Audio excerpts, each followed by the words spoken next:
streaming service.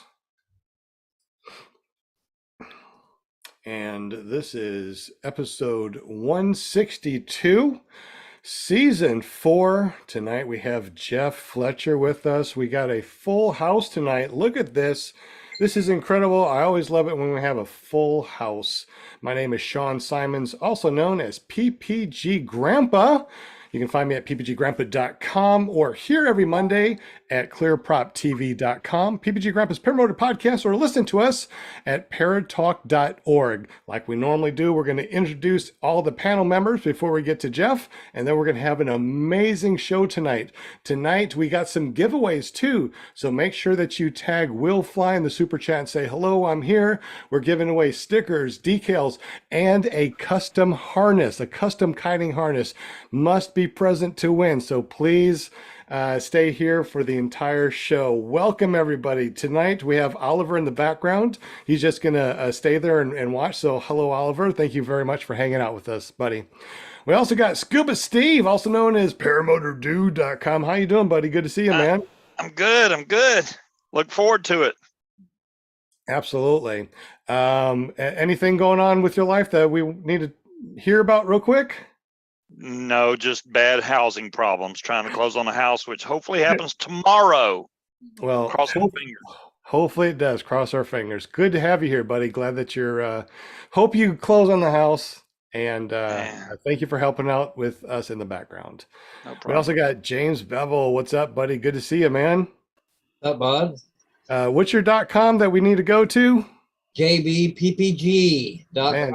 Say that quick 3 times in a row. You're going to be giving away some stickers and decals tonight, right? That is correct. Excellent. Thank you, buddy. We appreciate you. We'll be talking with you later on tonight when we spin the spinning wheel. We also got Jim Smeller from Canada, the guy that has maple syrup smelling money, but been all over the United States and Mexico over the last couple of weeks. Amazing. How was your trip, bud? Oh, it was really good. You'll never guess how many people wanted to smell my money. Are you kidding? Are you serious? I am 100% serious. And fortunately, I brought a couple 100s, so I was able to share. I hope you recorded that. That's freaking awesome, buddy. I never even thought about it. Dang it. Well, if you didn't record it, I don't believe you. It just didn't happen. Didn't happen. Just ask Travis. He was sniffing my money. That is crazy. So you are our official sponsor. So tell us a little bit about Care Printing and Publishing, please. Oh, well, we got a printing company here. We can print pretty much anything you like, stickers or checks or invoices or whatever. You name it, we can do it. So if you'd like to take advantage of those services, we'll be happy to help you out. Just contact us at 1-800-946-4027 and we'll make that happen. Excellent. And if you've mentioned PPG Grandpa, we'll give you 10% off. What? I'm worth 10%? I love it. You also got that QR code too, right? So you need to hit that QR code real quick. Go to that, go to his website, create that free account so he can send you out some free stuff if he wants to. That sounds good. Excellent. Well, thank you, Jim, for everything you do. We appreciate you, man. Thank you. We also got our very own Linda Anderson, our Paramom USA. What's up? Woo! Hi, everybody. Welcome. It's Monday night. Welcome, panel. Welcome, people that joined our panel tonight. Love to have you and our guest tonight, Jeff. And I just want to say hi, chatters. Enjoy the show. It's going to be a good one. Mondays are always good here. I love my Mondays. And if you want to be a guest on my show, just go to paramomusa.com. It'll take you right to my Facebook page and you can PM me and I'll say, hey, I want to be on your show. That's it. You notice how it's her show? Yeah, I noticed that. Yep. I always call it my show too. Because then they won't know. They'll be like, what show are you talking about? So I always say my show. Yeah. You know, because they know. She's PPG Grandpa now, apparently. Yeah. Excellent. I just say much, Well, thank you very much, Linda, for all the stuff that you do. She Thank definitely you. books a lot of people. She got everybody on the show. She's been with us for 4 years, and we appreciate your help. And I'm glad I don't have to pay you because I don't have millions and millions of dollars for all the stuff you do. So thank you very much. I know, I'd be rich then. I know. Gosh. Just wait a little bit. I'll be rich. So thank you, Linda. We appreciate you. Thank you. We also got Ryan Rides. What's up, buddy? Good to see you, man. How's it going, Sean? Doing absolutely amazing. Anything new in your life, bud? Just fighting the good fight. Just working. That seems Not a whole lot this time of year. Just getting excited for the spring and looking forward to getting in the air, just like everybody else. everybody's ready to run into the sky. Absolutely. Well, good to see you, Ryan. I'm glad that you're here. We also got Will Fly from willflyppg.com. What's up, buddy? What's up? What's up? I mean, look at our panel tonight. It's going to be a really good show. Oh, yeah. So it's good to be here Monday night. And I have not been flying since I took that little trip down to Florida. So I'm going to have to make it a point to get back up in the air. Definitely. I'm missing it. Absolutely. I hear you. It's been crap over here in Arkansas too. If it's not snowing, there's tornadoes, there's hail. Then it's not 80 degrees but windy, and now we have a freeze warning. Yep. We do too. Yeah, I thought it was springtime already, but Mother Nature's got different plans. Got some other plans. We got a melt warning coming up soon. A melt warning. I don't think I've ever heard those words before in that sentence. So that's crazy. That is funny.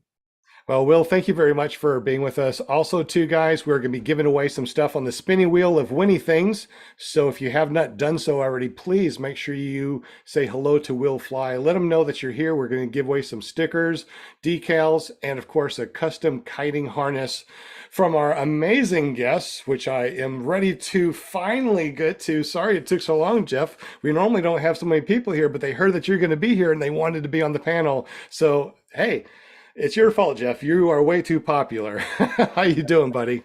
Very good. Very good. Thanks. Glad to be here.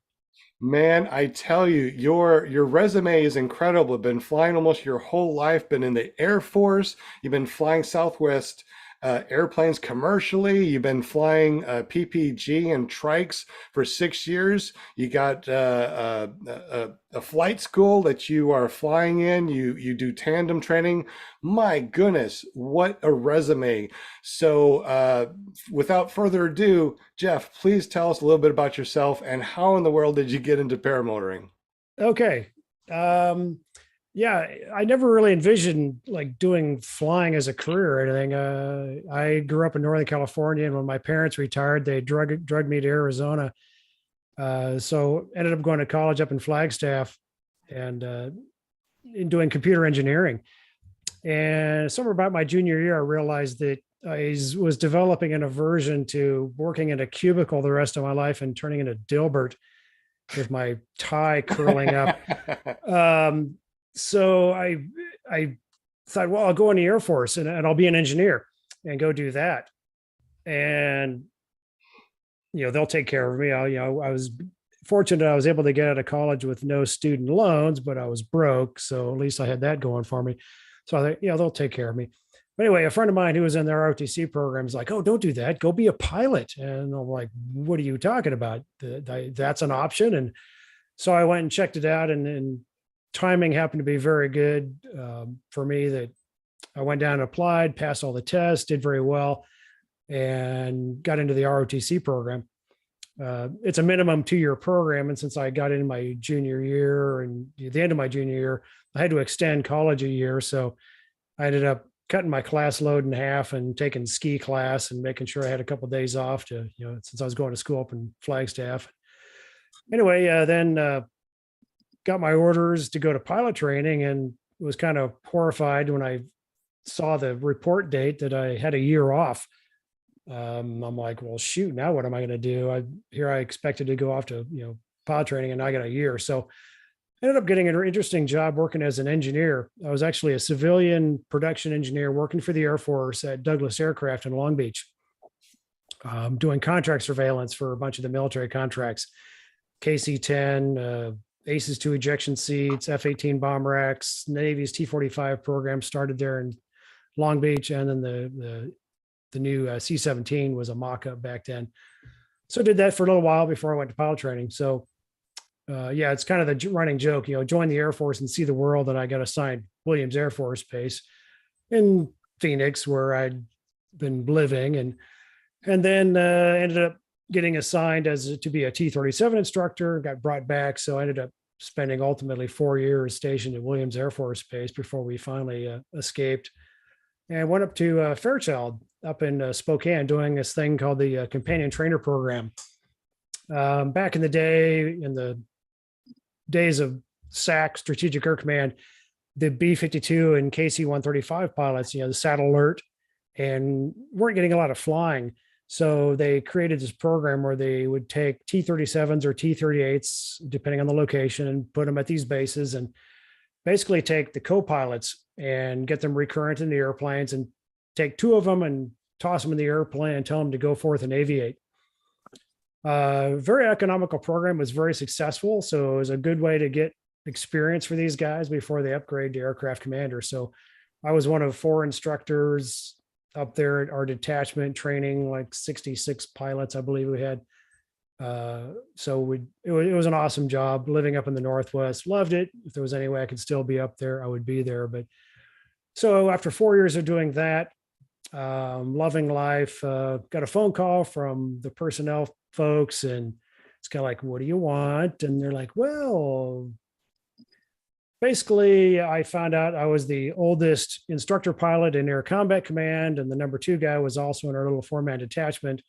And I'm basically coming up on promotion to major, but I did not have any what they call major weapon system. I had been flying T-37s my whole career. So long story made short, I hung up the phone with them, and I literally looked across at my buddy, Dave Pruitt, and he's filling out some paperwork. I'm like, what's that? What are you doing? And he's like, oh, it's an application for the U-2 program. And I'm like, give me that. And so I literally copied everything he did, and we came down, both interviewed together, and got accepted into the, applied for the U-2 program, went down for a flying interview, which was quite an interesting process. And when I came back from that, they actually had an assignment board to give me an assignment, but I'd already questioned, which would take priority, the U-2 or whatever assignment they tried to give me. And they said, well, obviously the U-2. So I called them up, and it turns out they'd given me an F-16 to someplace. And I said, well, no, thanks. I'm taking the U-2 assignment. Very happy with that. And so that's what I did. So I went down there with a plan to basically finish out my Air Force career down at Beale Air Force Base and not be moved around all over the place, and become a instructor pilot. And so after doing a year of operational flying, the Tweety Bird, became an instructor pilot, and then later a 2-seat instructor pilot, and then also an interview pilot. So I was one of the handful of guys that was checked out to do brand new interviews with all of our new guys. So that was an amazing experience. I always tell people that doing what they call dollar rides, or your very first flight in the Air Force, is an amazing experience. But to give someone a dollar ride in the U-2, these are experienced pilots who've got over 1,500 hours, and to give them their first flight in that airplane is just absolutely amazing. It was such a neat experience. So I did that, and then got out of the Air Force. Really had no desire to go to the airlines. Since I was an engineer, I just kind of assumed I'd go, work at some contractor somewhere. Our contractors had a list of companies that literally was like an inch thick, that if you had your engineering degree and your TS SCI clearance, you'd have a job like tomorrow. I mean, because it's so hard to get the security clearance that, you could have a job. So I just kind of assumed I would be doing that. But one of my buddies came up and just kind of walked in and said, hey, want to go get our type ratings together and go fly for Southwest Airlines? And I'm like, sure, what the heck? and so I ended up doing that. At the time, in order to apply for Southwest Airlines, you had to buy a 737 type rating, which is $8,000 and a couple weeks out of your life. And but once again, timing was very good. Our class all did very well. We got hired, and in the spring of 2000, and been flying with them ever since. It was based in Oakland for like 9 years, and finally just couldn't take it anymore. California is going down the tubes. And so I bailed out, went down to living east of Austin, a little town called Bastrop, Texas, and was living there. And shortly after, I've always been involved in radio controlled airplanes and been following a YouTube channel called Flight Test RC, Josh Bixler and his crew. Anyway, one of their things that they do on their show is they have a lot of interest in full scale aviation. They do segments occasionally on full scale aviation. And they went to Oshkosh one year and they saw these things called paramotors. They saw the Paradigm aerobatic team and they thought, well, that's pretty cool. So they went down to Aviator and did a little segment on them. And they were so jazzed that 6 months later, like 4 or 5 of them all went down there to get paramotor training. And they published a very, very well done, like a 4 or 5 part video documentary of their experience. And so that's, I think, where I first kind of got exposed to paramotoring was through their videos and just watching it and learning about the guys at Aviator, Travis Burns and Farewell and what they were doing. And I knew they were growing tremendously. Some part of me just felt like I really needed to reach out to these guys and get a hold of them. My background in the Air Force, obviously being an instructor pilot, but when I was doing my reserve job, we did courseware developments. We're developing computer-based training, syllabuses and all this sort of stuff. And I had a real curiosity of, what are the guys at Aviator doing? Like, what could we possibly do or, to improve their training, streamline things, or just how are they doing? So I was just kind of really curious about it. So I reached out to them to find out about training, and of course found out that they were severely backlogged and it was going to be quite a while, potentially a year or more to get training. But then they told me about this thing called the Alliance Partners, and that, oh, by the way, there is an Alliance partner there in Austin, Lone Star Paramotor with Ron Turan. I'm like, sure, what's his number? So I contacted Ron and said, hey, where do you guys do your training? And they're like, oh yeah, come on out, Friday, we're training out here at, Lake Kyle Park. And so I went out there and took one of my commercial drones. I've got my commercial drone certification, all that. So I took one of my drones out there and kind of video their kiting practice. And that was honestly, it was tough to watch because I'm watching these guys doing kiting, and some of them were doing well, some of them were, doing normal, but I was just inside of me, I was just screaming, like, I got to try this. Like, I just like, give me that. I got to try this. It's like, how hard is this? Is this really as hard as this looks, but anyway, made a video for Ron, just kind of showing what they were doing and said, hey, how do I do this? And he's like, well, I got an opening in my class like next week or two. And I'm like, I'm in. So it was like, all right, no question. So let's hold on right there. Right before you're ready to jump into class, we got some questions in the super chats. Yeah, absolutely. Steve, can you ask one of the questions, please, Steve? And you're still on mute, buddy. He goes, oh man, I'm on mute. I'm like talking and nobody's saying anything. Let's see. I'll just go with the first one. Bill H wants to know, did you go to EFD, Endless Foot Drag in 2008? I have been to Endless Foot Drag. I don't remember the year. It could be 2019. Maybe no. Let's see. No, it had to have been before that. Yeah, it was before 2019. Yeah. Okay. Okay, excellent. And since we're on the fly-ins and stuff, real quick, how many fly-ins have you gone to? Which ones you gone to, and which ones you like the best? Endless Foot Drag was awesome. We've been to Oshkosh a few times. That's pretty much about it for the big, fly-ins. Okay. Surprisingly, being here. I'm sorry, what? Did you make it to Arizona Flying Circus this year? Interestingly enough, I've been here for a number of years, and for some reason or other, I've just either have been working or people ask me like, are you going to go? And it's, there hasn't been a big desire to go down and do that for some reason. I don't know if I know there's been some incidents and things that have happened down there over the years, and just seems like something always bad happens. And I just kind of like, yeah, I just really don't want to be involved with it down there. And one of my instructors went down there, and he went and checked it out, and he came back and he was like, yeah, it was pretty crazy. And he was kind of in similar thinking. He says it'll probably be a one-time event for him too. Okay.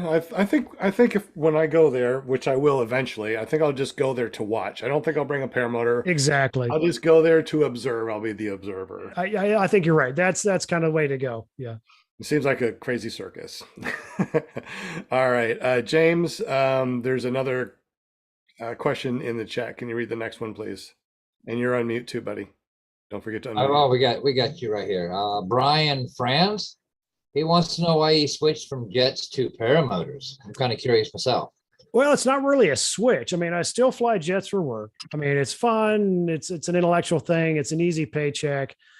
I also am a CFI, double I. I'm a flight instructor. I'm actively teaching a few students right now. So, but, I always tell people, it's like, if I'm just going to go out and go do something for fun, I grab the paramotor. I mean, it's like, hello, it's like, who wouldn't? When I did a flight on my YouTube channel, I did a flight around the Santan Valley, over the Santan Mountains several years ago. It happened to be like a Thanksgiving morning. Weather conditions were perfect. I took off and just said, I'm going to go that way, and flying over the Santan Mountains, and just was kind of sniffing around to see if there's any, rotor or anything around the peaks, and turned up in just one of those perfect days with no turbulence, absolutely dead calm. I'm just like going around the peaks and down the valleys and just going whatever looked interesting, wanted to go look at. Made this video, and then I showed my son, and he was absolutely blown away. He was kind of like, why doesn't everybody do this? And he's like, this is amazing. It's like a 3-dimensional dirt bike. And I'm like, right. Literally you can just kind of wherever you want to go, however high you want to go. That's just kind of what you do. It's just, so easy to do, and, without any restrictions, and, very few limitations, compared to, flying big airplanes. It's kind of like the difference of, riding a motorcycle versus being in a car. People refer, motorcycle guys refer to people driving around cars as driving around in cans, and yeah, you just don't get to be part of the environment, and just feeling the air and everything else. So yeah, absolutely. Totally agree with you. Once I got into this, got rid of the 3-wheelers, 4-wheelers, boats, motorcycles, all that, because a paramotor does it all. Oh yeah. One of the instructors in Austin, he used to race CMRA. He was a big track bike rider. I used to race motorcycles as well. Super Americas. I had my GX or my CBR 600 track days, and once he got into paramotors, he's like, screw this. He got rid of all the bikes. I mean, it was frustrating. You can't go out and ride the track anytime you want. You can only do it on certain track days, and you're trying to see like, well, how much money do I want to spend trying to shave a few seconds off my lap times? It's like, after a while, you're like, no, this is just stupid. I want to do something on my terms. Absolutely. I was hooked. First day, I was like, I'm hooked. This is it. This is all I want to do for the rest of my life. We also got another question, super chat. Ryan Rides. You want to ask that next question, please? And don't forget to unmute. Everybody's being so good at muting themselves. All right. Bonnie Friends wants to know, what paramotor and wing does Jeff have? Well, I fly a Parajet. Well, we started off with Air Conception, the Nitro 200s. Those were our school motors. That was my first motor. Electric start. We started having kind of supply chain issues. They just could not meet the demand and the numbers that we were demanding of them. So we switched over to Parajet, manual start with the Moster 185. And initially we were kind of like concerned, like, oh man, they kind of like the E-start, and then once we got used to it, we realized, yeah, no big deal. Nothing. We're not missing anything, and love the durability of the Maverick, the titanium frame. I mean, just the way the thing is designed, the shapes of the cage and the bottom, it is so durable, withstanding, butt landings, all that sort of stuff. And we have taken motors that have completely been wadded up and turned into a pretzel, and we can unbend them. I made a tool that I called it's like the frame bending tool. It's basically I 3D printed some like roller wheels and screwed them into a 2x4. So it's kind of like a roller bender. And so you can take it and kind of walk your way around a hoop and like make an egg and turn it back into a circle again. And in just like literally seconds flat. So, I love the malleability of the titanium, but I've always flown ozone wings. We started training on the Mojos and the Spiders and working our way through all the models or most of the models there. So my current wing is a Freeride 19, and I flew a Spider 22 for a very long time. I had a Roadster 26 as a kind of a big wing for high altitude stuff. But yeah, I've got pretty much every ozone wing size. We also have a Speedster 20. That's my son's wing. That's a fun wing. So yeah, mostly ozone. So what is your go-to wing and paramotor? I think that's maybe what they're Oh after. yeah, just the Moster 185 on the Maverick frame with the Freeride 19. Absolutely. Freeride is such a versatile wing. Just I love it. So In real fact, quick, quick side story. When Tucker won the Icarus race, he won it on a Freeride 19. And during watching those videos, I was really intrigued with, he was really intrigued with the wing and how it performed for him. And after he won the race, I got a text from Ron, and Tucker was sending the wing. He had to send it back to the aviator, but anyway, he sent it to Ron, and Ron texted me. He's like, "Hey, I got Tucker's wing. I think you need to demo it." I'm like, "Oh yeah, I'm in. I can't wait to try this out," because I was really kind of curious to see, like, what is this D-rated slalom wing? How is this going to behave, compared to like a Spider, something that I'm super comfortable with. And, is it going to be like crazy, dynamic? And, if you twitch, it wants to roll inverted and kill you, or, what is it like? And I was very pleasantly surprised to find that, in my opinion, it was very progressive. It was very docile. I loved that, you could start do wing overs, and you do your first pull. And from there, you can just do weight shift and get as big as you want. I'm like, oh, this is really cool. I was just super impressed with the wing. And so I'm like, okay, well, I got to buy one of these, because, I did have some concerns early on with, like, maybe I was like skipping wings, because some of my buddies were, they do cross countries. And so they're looking at maybe doing the Scirocco, or the Speedster, going to a C wing. And so I was thinking, well, should I get that one first? But like, well, I like doing acro. I've done SIV. I like doing, acro and things like that. So I'm like, well, get the thing that I'm going to be doing. So I ended up getting the Freeride. Interestingly enough, both Ron and Parker, or the other instructors at Lone Star, they had been on Speedsters and Scirocco's. And after being on those for a year, we decided, me and Ron, on one of our trips up to Oshkosh, we decided to trade wings. And so we spent several days flying each other's wings. And when we got done with it, Ron's sitting there looking at the wings on the ground, and he points to the Freeride. He's like, or this points to the Scirocco. He's like, faster. And then he points to the Freeride, but more fun. He's like, dang it. And both those guys ended up buying Freerides, even though they primarily enjoy doing cross-country stuff, and they're not acro dudes, but it was kind of funny. That is really freaking neat. I love when people get really, passionate about the stuff that they fly, and they try different wings, and they go back to something like this. So thank you very much for that perspective. We're going to be spinning the spinny wheel of winning things tonight. James Bevel is going to be giving out some decals, and he's going to be talking to us about his decals and stickers, his merchandise, and how you can go over there to get this merch. So James, go ahead and unmute yourself. We'll fly whenever you're ready. Put the spinning wheel of winning things up. You must be present to win, because there's only one way of actually getting you over to his website, and that's to listen to him here in just a moment. Welcome, James. And as soon as we get back from this, we're going to go back to Jeff and hear about how we transitioned into going to Lone Star and flying a paramotor. So this has been a really amazing. James, welcome to the show, buddy. Thank you so much for helping us out as far as giving some stuff away. Yes, buddy. I have no issues. Just a little bit about myself here. I have created jbppg.com. I do custom t-shirts. I try to dare to do things a little different. I do cut a lot of vinyl custom decals that you put on like your trailer, your truck, window, car, wherever you want to stick it. I am going to give away 4 of them tonight. And all they got to do is log on to the website and, like I said, pick which one they want, put it in their account. Once they make their account, then I will make sure I get that to them. Now you also too are just going to like me too over at paramotorarkansas.com. Anybody that wants to sign up for a free account over at paramotorarkansas.com goes there. And then once a month or sometimes twice a month, I just go through and click a name and send something out for free. Now you're doing the same thing too, right, buddy? Yes, correct. So what is the .com that we need to go over to and create that free account? That would be jbppg.com. JB as in James Bevel, right? JB? Correct. JB, like James Bevel, ppg.com. Make that free account.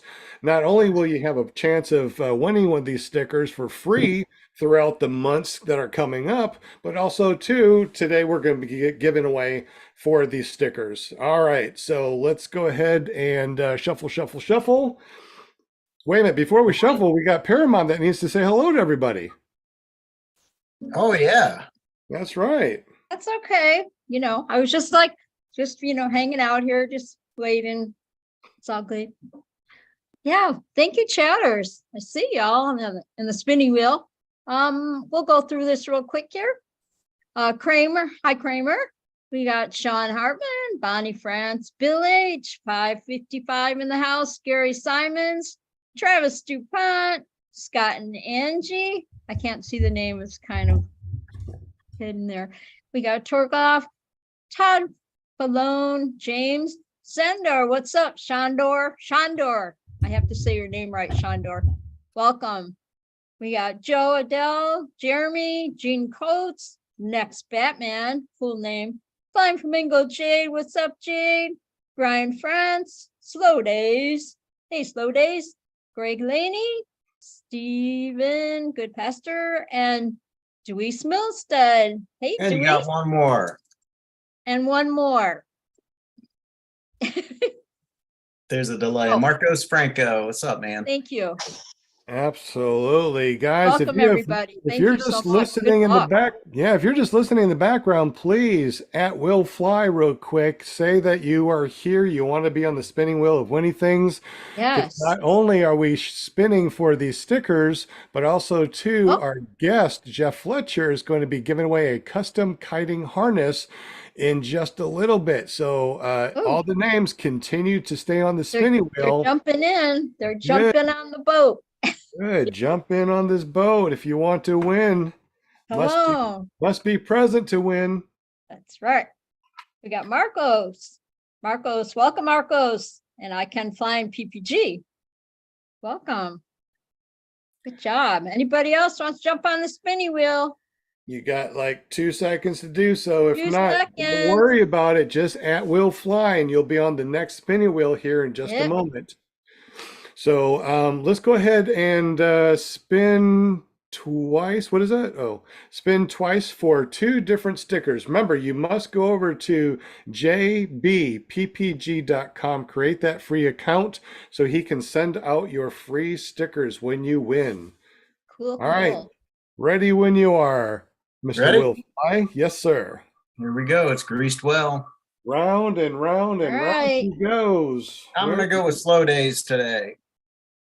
I'm going to say Deweese Milstead since it always seems to be rigged on Deweese. I'm going to say Flying Flamingo. My favorite pink flamingo she is. She is Let's see here. awesome pink flamingo. I'm going to say Marcos. Greg, Ooh, I think it might be Greg. It's going to be Or is it going to be Bonnie? close. Or is it going to be Bonnie Franz again? Rigged. Yeah, I think it's Greg. Oh, Congratulations. Greg! yay. Congratulations. Laney, Greg congratulations. Laney. All right, real Austin quick. sauce. James, let Greg know how to claim his prize. So basically, you just need to go over to jbppg.com, subscribe, and go ahead and throw that in his cart, and then get a hold of me at James Belville on Facebook. Let me know that's done, and then I will get that off to him. Awesome. So make a free account at jbppg.com. And that goes for everybody out there. Remember, he's just going to be giving away free stickers throughout this month and next month and the following month. That's all he wants to do is give away some free stickers. He also is going to be giving away some gift cards in the future too. He's got something really special at the end of this show to talk about. All right, let's spin it one more time and let's get back to our guest, Jeff Fletcher. All right, I got you on there, Vance. Shuffle, Cool. shuffle. All right. Who's it going to be, Linda? Quick. Oh. Who's it going to be? Who's it going to be? I'm gonna say Torque off. Slow days.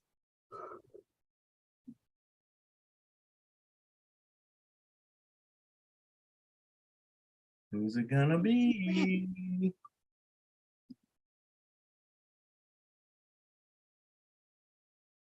I think it's going to be, Ooh. I think it's going to be 555. I'm not sure. Oh, I don't know, man. That's right on the line. Look at there, Vance. It paid off Vance. for you. Wow. Congratulations. Yeah, congratulations, man. Winner, winner, chicken dinner. Cool. So we got Vance Oliver won that one. And yeah, just put him on the wheel. Right on, man. It's a cool spinny wheel if I've ever seen one. Can't hear you. Nope, can't hear you, man. Cool. Congratulations, everybody. No, can't hear you. Who? So- What? Well, I'm curious, Jeff. I mean, I know you've flown jets and all that, and I completely get it. I mean, flying paramotors is completely different than flying general aviation or Testing. Hey, we hear you now. Oh, So okay, good. what is it that you know that really attracts you to flying low and slow or flying slower than a jet? You know, what kind of what Well, does it's it? the yeah, I mean, I always talk about, you know, it's that kind of stuff of dreams, you know, literally running into the air. Like if you just run fast enough with enough commitment, you could somehow like go into the air. And that's about as close as we can get to actually doing that. I mean, the visibility and the speed at which you fly down low, you actually get the perception of, you know, that you're actually moving. And, you know, the higher you go, things just kind of appear stagnant, like it's not even, nothing's happening. I mean, now, granted, you know, flying at 70,000 feet in a U-2 gives you an amazing perspective. It's mind blowing, but yet, you know, the most fun part of that airplane is being down low, you know, doing touch and goes and stuff. And that's to me is the fun part, you know, just doing landings and all that physicality. And that's what I like about the paramotor is just the, you know, it's just kind of a unique challenge, you know, kiting the wing and then once you're in the air, just being able just the freedom to go wherever you want to go, pretty much when you want. Excellent. Now we're going to be talking about you're going to Lone Star to learn to fly. But before we get to that, tell us a little bit about your school, Desert Aviation, desertaviators.com. Sure. Yeah, we are a paramotor flight school here in Santan Valley, Southeast Phoenix. We started up when we moved here. It took a while. We kind of started up right in the midst of COVID. So it took a while to get, you know, like it took forever, like for instance, to get our Falco from Parajet. I mean, like over 6 months to get our trikes. But anyway, it took a while to get our equipment built up and just kind of let everyone know we're here. There was kind of a lot of brand recognition, if you will. You know, people know who Lone Star was, and there was, you know, kind of talk with Aviator, like, oh, yeah, maybe we'll be like a, you know, like an Aviator West or some kind of a presence like that. But we decided, you know, just kind of do our own thing out here. And train. And I was very fortunate that shortly after starting up, I was actually building a motor simulator for the back of the truck. I welded up a big rig that mounts in the back of the truck with a winch, and I have a hanging harness, full riser setup on it. So I can have a student in a harness, practice like they're kind of running in place, and actually raise them up off the ground to simulate like taking off. And then once they're hanging in it, you can do weight shift. And unlike a riser type setup where like we used to have where, it's kind of locked in onto a frame, you can actually do weight shift and you can kind of see what happens when you. Uh-oh. Is that me or is that everybody? No, that's Jeff. Oh, bummer. I hate when that happens. So Jeff apparently lost internet connection. That unfortunately happens every once in a while. So let's go back to James Bevel real quick. I was trying to say before my mic went crazy, tell Vance Oliver how to get those stickers that he won. Again, all he's got to do is right there behind me, show up at JBPPG, sign up for the free account in there, go to the decal section, pick the 2 decals that he wants, put it in his cart, and I will make sure I get them sent out to him right away. Did you say 2 decals? That's awesome. Yeah, that's nice. I'll do two apiece. Wow, very generous. Thank you very much, James.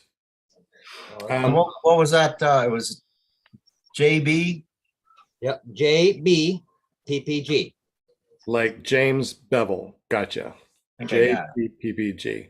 It's right behind him. Just look behind him. It's hard I guess it is, isn't it?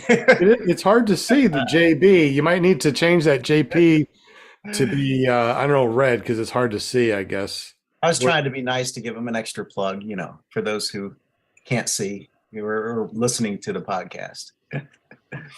Absolutely. Hey, the tougher it is to learn to say, the more you're going to remember it, right? Right. Yeah. Right on. Jeff, whenever you get back here, say something so we know that you're here, because we can't hear you, buddy. And you're totally gone. I don't know where you went. So Jeff, whenever you get back, let us know, buddy, and we'll continue the interview. I sent him a friend request. I hope it didn't crash his computer. You crashed his computer, man. It's that maple syrup smelling money that crashed his computers, man. He's probably focused on that right now. That's crazy. So hopefully he'll just come back real quick. Hey, Jim, since you are our official sponsor, can you tell us real quick about your Care Printing and Publishing again, bud? About my Care Printing and Publishing. I care about printing and publishing, but I don't want to publish anything. So don't ask me about publishing. I can print virtually anything. And Jeff is back. He saved me. Yay. Jeff, you're back, buddy. Definitely it worked there.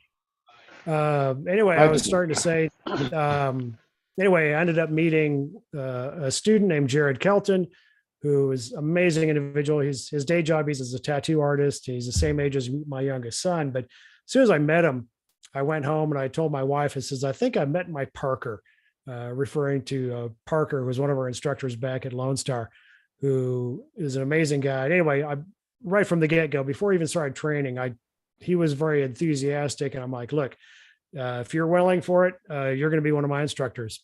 And he's like, I'm in. I want to do this. I said, I absolutely want to do this. So trained him up, and then he kind of did the same path that I did at Lone Star. As soon as I got training, I realized this is what I want to do full time, be an instructor. And so I did everything from that point to get all the ratings and, getting the PPG2, PPG3, and, getting the instructor ratings, going through that process. And so did the same thing with Jared. And so it's been a very neat process, just training him and working with him. And he's been an invaluable asset to me here at Lone Star. Right now, he's a USPPA foot launch instructor, wheel launch, and he also has his tandem exemption, so he's full up, can do everything just like me. So we love it. But I've worked with Ron Tran for a number of years back there in Texas, and then we have 4 children. They all went to school out here in Gilbert in Arizona. And so we came out here and decided to start the school up here. One of the other little side things going on back with Ron is we started making, doing a lot of custom work for, like hats, jackets, and things like that for Ron. And then we started, kind of looking at like, oh, we need a, nice kiting harness, something that's good in the heat and the humidity. And so we started doing a nice custom kiting harness. And so we started making those, and then people started kind of catching on, liking them, and are like, hey, can we get some of those? And next thing you know, Aviator wants some. And now there's, 3 or 4 other flight schools that I make them custom with their logos and stuff on them. So got a whole side thing going on building those things. One of my oldest daughters had a business making custom body armor vests for police officers. Son-in-law's a police detective. And anyway, we ended up kind of inheriting all of that equipment as far as like sewing machines and embroidery machines and stuff like that. So that's kind of a fun little project that we do on the side. I made some giant laser cutters to, cut out all the fabric. And so we got a full up production facility here going on my spare time, when I'm not training students. That is awesome. All right, so let's get back to, you went over to Lone Star and you're ready to get some training. I think everybody's been waiting for this, so go ahead and tell us your story, buddy. Yeah, it was kind of funny. I think most of the guys in that class that I was with had all seen that flight test RC video. We were all a bunch of drone geeks, RC pilot guys, and very similar backgrounds. So we had a really good time in the training. It was quite interesting. It was first, I think it was kind of unusual that I think I soloed, me and another guy, we both soloed on like the afternoon of like day 2. We had some kind of crazy things conspired and we soloed very quickly. But the second day, or the second flight the next day, had an interesting experience where the weather was supposed to clear it up. We had kind of like a thunderstorm that was supposed to dissipate and turn calm like it had done the night before. And we were waiting for the conditions to die off. Ron went up, checked the air, looked good.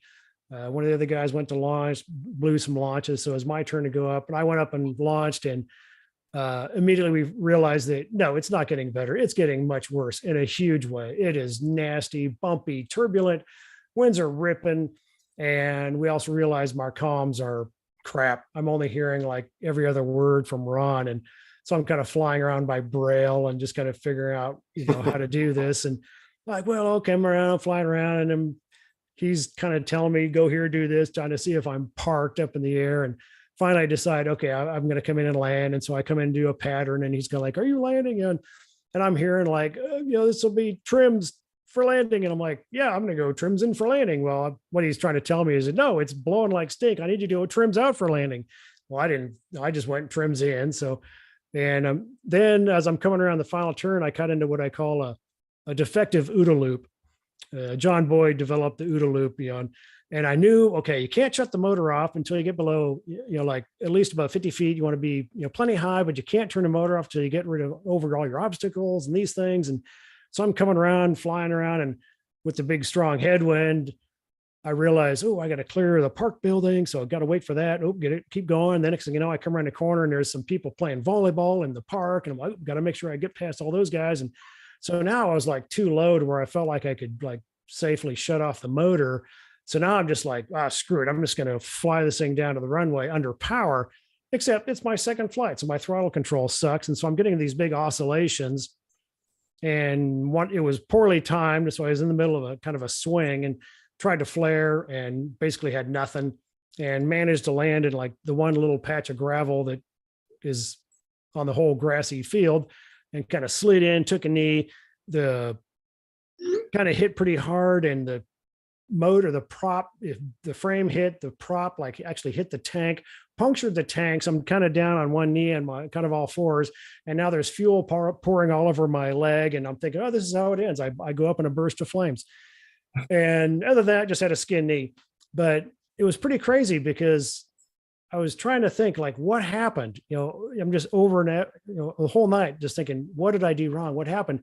And it was amazing. In all my thousands of years of flying airplanes, the thought of going around never occurred to me. I'm like, how is that even possible?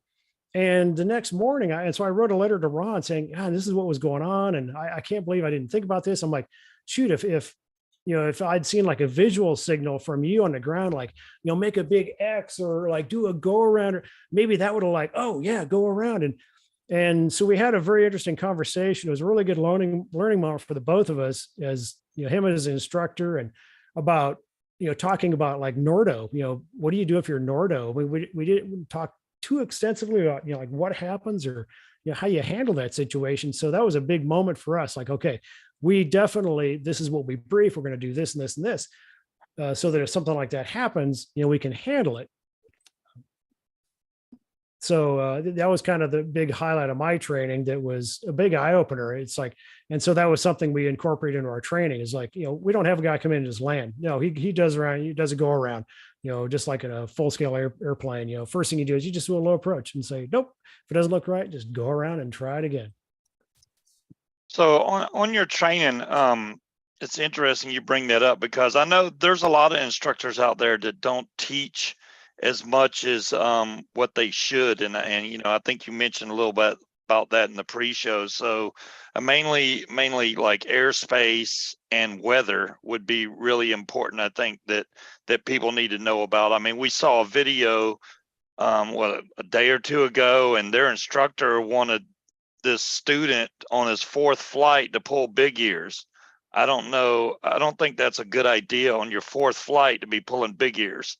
Yeah, the potential to grab the wrong line, would be, I would think it'd be problematic. I mean, at Lone Star, we were kind of odd in the fact that we flew students with motors that had reserves on them. I don't think anybody did that, because they were like, oh, the student's going to panic and like throw the reserve in flight. And I'm like, well, we just teach them what to do. And, we do tell them, later on, okay, simulate reaching for a handle, getting an idea, identify, that sort of thing, going through the steps. But, no, we've never had a problem with a student, panicking.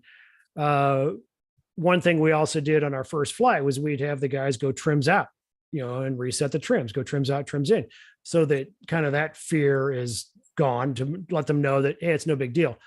And for them, we've never had any problems with that. Later on, we'll show them like how to use like tip steer, things like that. But so, and then like incorporating touch and goes to the training. I know we were somewhat unusual that, we were doing touch and goes with students when, they got to a certain level of proficiency. And I know personally, for me, the only time I ever screwed up a touch and go is when I think I'm going to do a touch and go.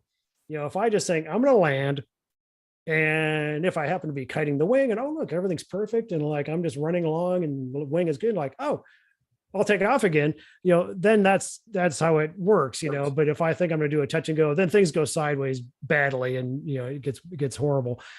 But so, yeah, there's definitely,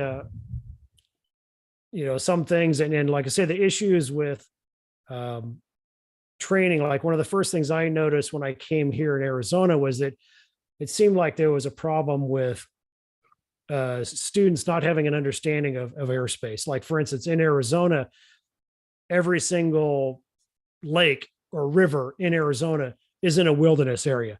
So we've got the 2,000-foot thing to deal with, and a number of other limitations like that. There's MOAs, there's restricted airspace, there's a lot of stuff around there that you do kind of need to be aware of, and got to kind of have to know your audience and what you're flying around, so that you don't annoy the hell out of people. Very true. Was there any other questions in the super chat?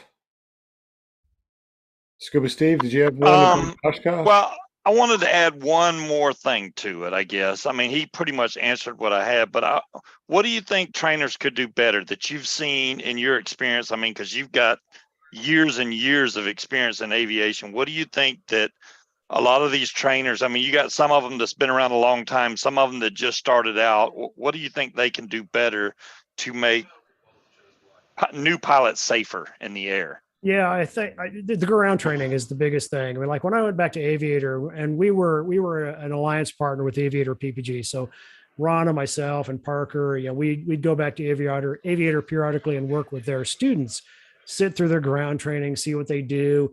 And that was one of the things that I was really impressed with. The ground training that John Isley had developed is amazing. He's a former military guy, and he was one that primarily developed the ground training, and it's top notch. It's world class. I mean, I was just like blown away. I mean, I was like learning things. And you're like, wow, I haven't seen anybody talk about this in a very long time. It was perhaps overkill for their situation, but it was perfect. And so that was one of the things that we took with us at Lone Star and both Desert Aviators, was making sure that we incorporate a lot of ground training, talking about aerospace, talking about weather, safety things, spending a lot of time talking about, just the ground training, not just go out and doing all the physical stuff of flying, but getting in the classroom and sharing all those things and explaining why it's important. I mean, and it is nice from my perspective that, like, when we talk about, for instance, I show them a chart from the regulations that show, like, VFR cloud clearances, and like, there's this huge mass of numbers. And what I try to press upon people is like, okay, notice the trend here. It's like the numbers get bigger the higher you go. There is a reason for that. That's because the higher you go, you got airplanes popping out of clouds, maybe 500 or 1,000 feet above you. And they're all of a sudden, they just pop out of a cloud and they're descending in to go land somewhere. They're not looking for a paramotor, hanging out underneath a cloud or a Cessna 172. They're not really looking for that kind of stuff. And so you need to have those visibility and distance and altitude limitations so that you have time to react and get the hell away from them before you get run over. And so, it's all that kind of stuff. There's a reason for those rules, and it's so that everyone can have time to get out of everyone's way. I watched a video. I watched a video of a guy today. It was like a paramotor crash, but I assume, when you're training most of your students, y'all do hang checks and stuff. This guy apparently did not do a hang check, because he took off and his fan was literally almost pointing directly at the ground. So he just right back down into the ground. It looked terrible. I was like, there's no way he could have done a hang check and be that. I mean, he was literally almost 90 degrees to the ground. It was crazy. Where was this? Where'd you see it? It was a video I watched. It was like 10 bad paramotor crashes or something. That's what I watched. Okay. Crazy stuff like that. Was that recent or an old video? I think it was an older video. I don't think it was recent. Okay. Yeah. Will Fly posted a question. Will, can you read that real quick from Lift Paramotor? Actually, I don't think it's a question. I think it's a comment. And you're on mute. Got me. So Jeff, you said you did an SIV. Where did you take that? Yeah, I was with the Fly Torrey Pines guys, Max and Gabe from Fly Torrey Pines. So we went up to Lake Berryessa. Yeah, that was absolutely mind blowing. I took my Spider 22, and I was like the only paramotor guy there. Everyone else is free flight, and so I noticed something very quickly, and that wing with my wing loading was very hot and dynamic compared to their free flight wings. So I was like overrunning the towboat. So we had to work with Max to like get rid of the trim assist and go trims in the whole time to keep from overrunning the boat.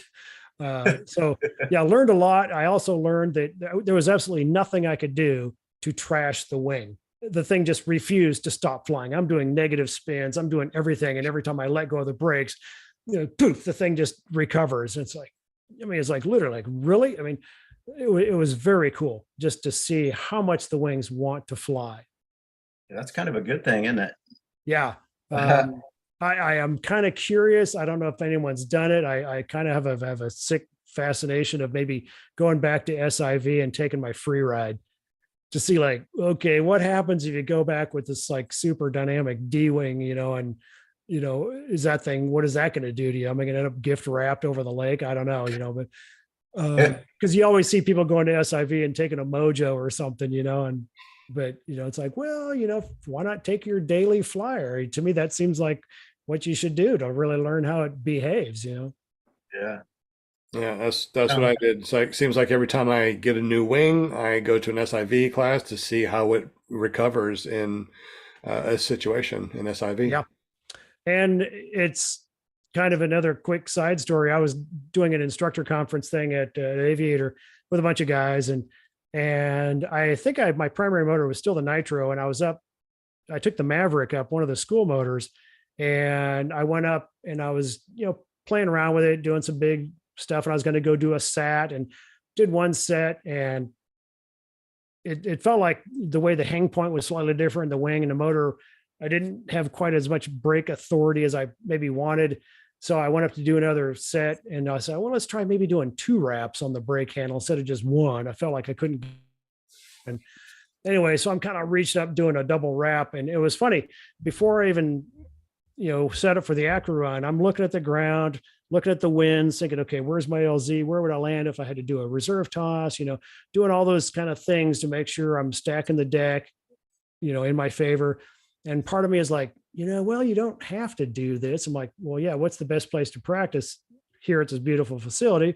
So yeah, this is a good time to practice. And anyway, it went up, and by the time I'm getting that second wrap on the brake handle and starting to pull in, I was already starting to kind of tip in, like, oh shit, I'm already going, And anyway, ended up botching the entry, and I basically pulled too hard too early and spun the wing and got a nasty riser twist that I could not clear. So basically at this point, I'm now locked into this beautiful sat that I cannot get out of. I tried reaching above the risers to try, and I couldn't put in opposite brake, couldn't bicycle out of it, just too much G loading and just, spinning. And I was like, seriously, I'm going to be that guy. All right, fine. Here we go. Do the reserve toss. And everything worked beautifully. Inflate's fine. I come down. The landing was a complete non-event. I climb up, gather everything up, and start slogging through the marsh to go back. And eventually Kyle Mooney comes up on a quad to help me out. The first thing he does, he grabs my helmet. And he's like, oh, seriously? No GoPro. Didn't get video of any of it. So that was a fail. But anyway, I went back, and by the time we got back, I went up to go see Erik. And I was going to basically kind of apologize for, like, dude, I was stupid. I'm an idiot. I sorry. And before I could even get there, he's like throwing me a beer, and he's like, this was like perfect. I said, this is why I'm like, the fact that this happened, you got an experienced pilot, you've had the training, you do this is like the perfect story of why we do the training and why you do everything. And he's told this story countless times to students, of like, hey, this guy came in and he's done all the training, boom, he had to throw the reserve, everything worked perfectly. This is why you do it. This is why you do training. I'm like, well, I've always been good for that, of at least being the example of, don't be that guy, or at least be a good example. So I think to this day, I'm the only guy who's ever tossed a reserve at Aviator. So yeah, it was definitely, I highly recommend everybody getting as much training as you can, because you're always learning. There's something you can learn from any experience at any time. There is absolutely, and I'm glad that you brought this up, and I want everybody to stop doing what they're doing and listen to this real quick. If you have a reserve on your paramotor and you need to throw it, don't feel like it's a bad thing. It's there to save your life. Throw the damn reserve. And that is what I want everybody to understand, that we've seen way too many videos of somebody spiraling down and hitting the deck and never throwing that perfectly good reserve because they didn't want to be that guy. Please be that guy that gets to talk about them throwing a reserve on a podcast because it saved their life. Please wear a reserve, and if necessary, through good training and understanding that throw it when you need to, come down on that reserve, come on the podcast, talk about your amazing job that saved your life. In fact, I think the reserve that I actually used, we repacked it. And I think we actually gave that very reserve to Anthony Vella. Because he was kind of the guy that we were like voting. He was like the guy we voted most likely to die in a paramotor, but he always flies so low, a reserve wouldn't help much anyway. But I think we actually did give him our reserve. That's Hey, awesome. I have one question real quick, Jeff. Have you, because you said Torrey Pines, I don't know if you ever met my son, Robert Michaels. He's flies out, he paraglides out of Torrey, he used to paraglide at Torrey Pines quite a bit. Oh, okay. And he has this show, Paragliding Talk, Oh, okay. on Thursday nights. No, I've not met Yeah. him. Yeah, because like I said, I have never been to Torrey Pines. Okay. There, because all the training they do is up at Lake Berryessa, northwest Okay. of Sacramento. Have you done paragliding yet? Have you tried it yet? No, when we used to be involved with Paracosta down in Costa Rica. I know they do a lot of paragliding, and I was really Mhm. fascinated with that. I'd love to go down there and try that, but Yeah. I've not tried it yet. I know. Better have a reserve for that. I'm just saying. Oh yeah, Yeah. that, and a couple of reserves sometimes. Yeah, and I learned very quickly talking to Max, like why you have a steerable reserve as your primary than the other one, because most of the time where those guys fly, you need to have a steerable reserve to make sure you land someplace you want to land. Mhm. Okay. Absolutely. Absolutely. Very cool. I got a steerable also. I always thought it's like, if I toss laundry and I look down and there's water, power lines, and trees, I want to be able to at least steer away from it. And one of my fears is coming down at 5.5 meters per second, which is kind of like jumping off a house. At least with the steerable, you actually have a little bit of flare authority to actually land softly too. We've been talking for over an hour, guys. So real quick, we're not going to go anywhere.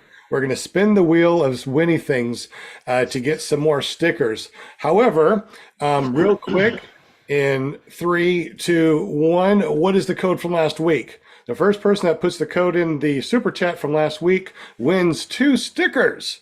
And let us know real quick, what are those stickers, and where can we go to buy some stickers if we don't win tonight?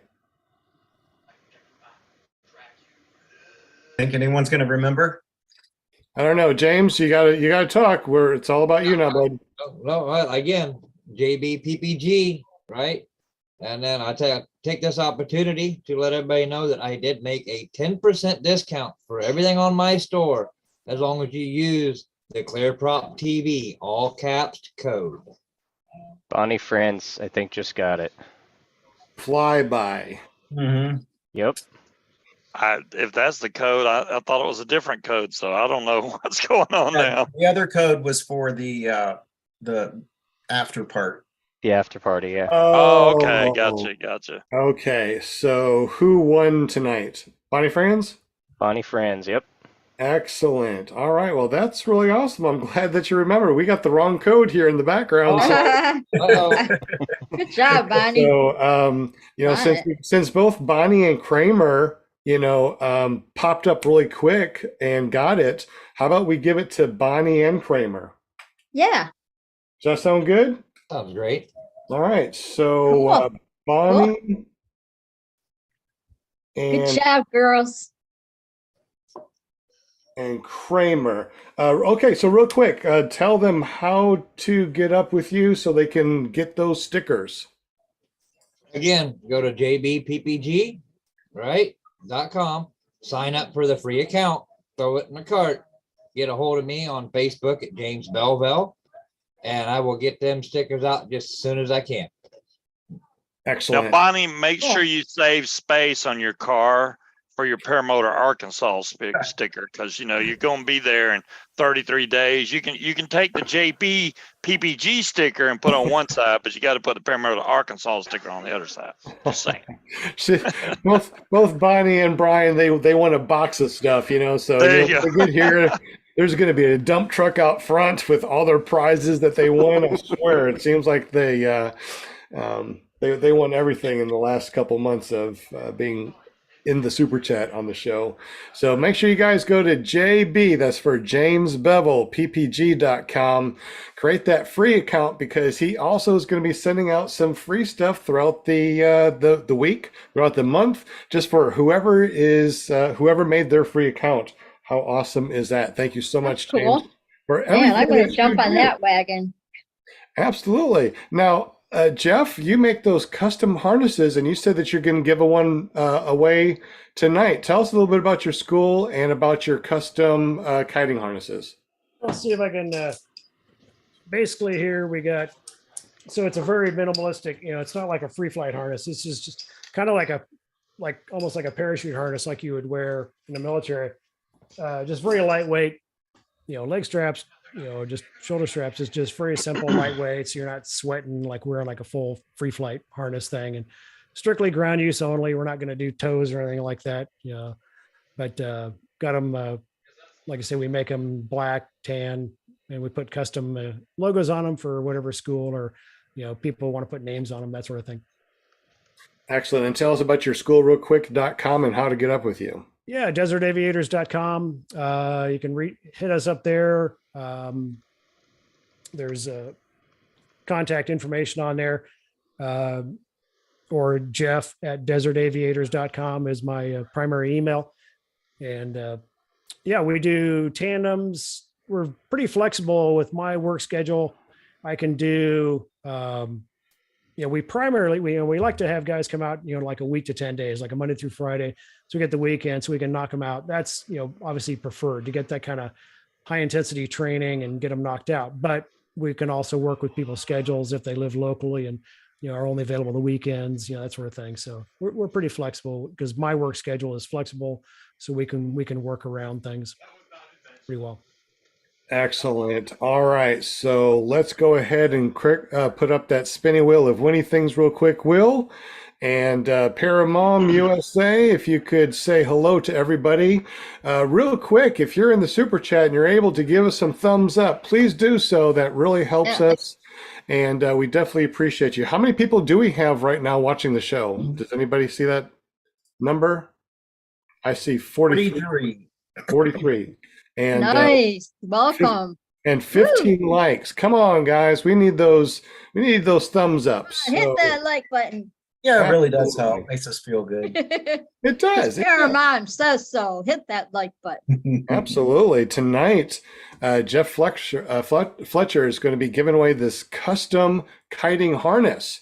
So we want you to win this thing. So if you haven't done so already, do we have at least 43 people in the spinning wheel? I mean, I'm super excited. Hopefully we got everybody in there. Do we have Erik Owens? Yep. Okay. I don't see scuba on that list. No, Scuba's all he's looking for his name. Well, the harness I got now it feels like I'm putting on my paramotor because it's got like back handles. It's heavy, but it's cool. It's cool. We'll just stay here and be slaves. We're fine.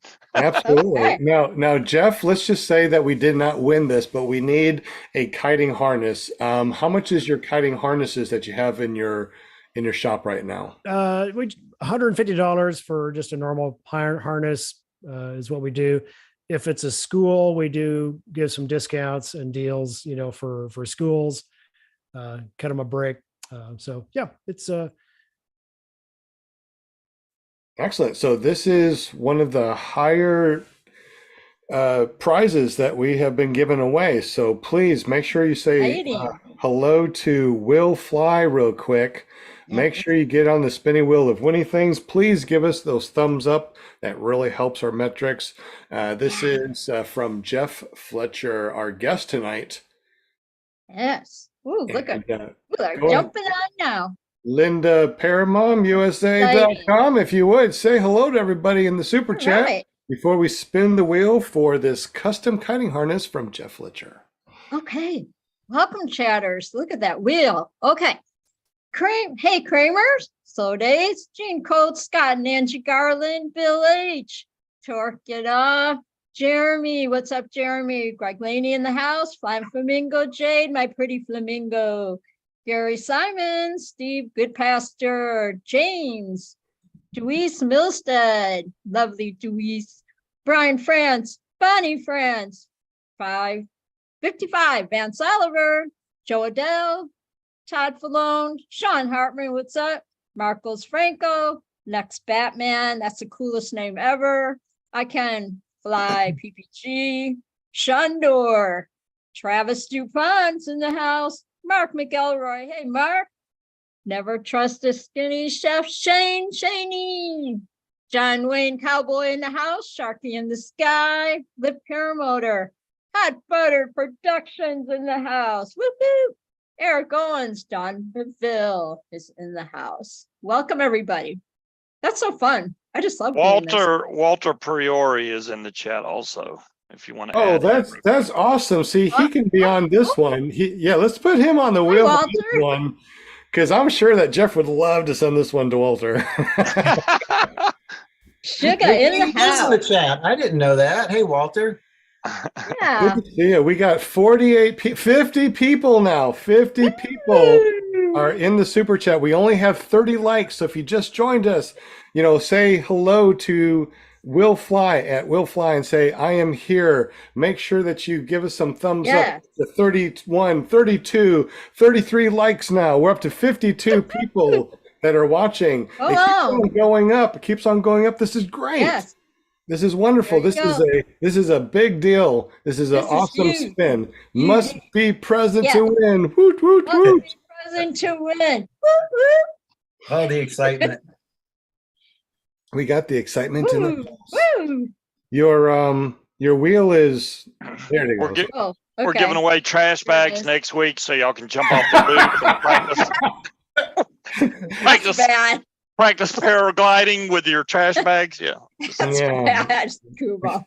We don't, Oh my we God. don't have anything. Actually, next week, heads up, we got a lot more awesome, incredibly cool things to give away. Yes. So make sure that Yes. you join Next us week's next gonna be- week.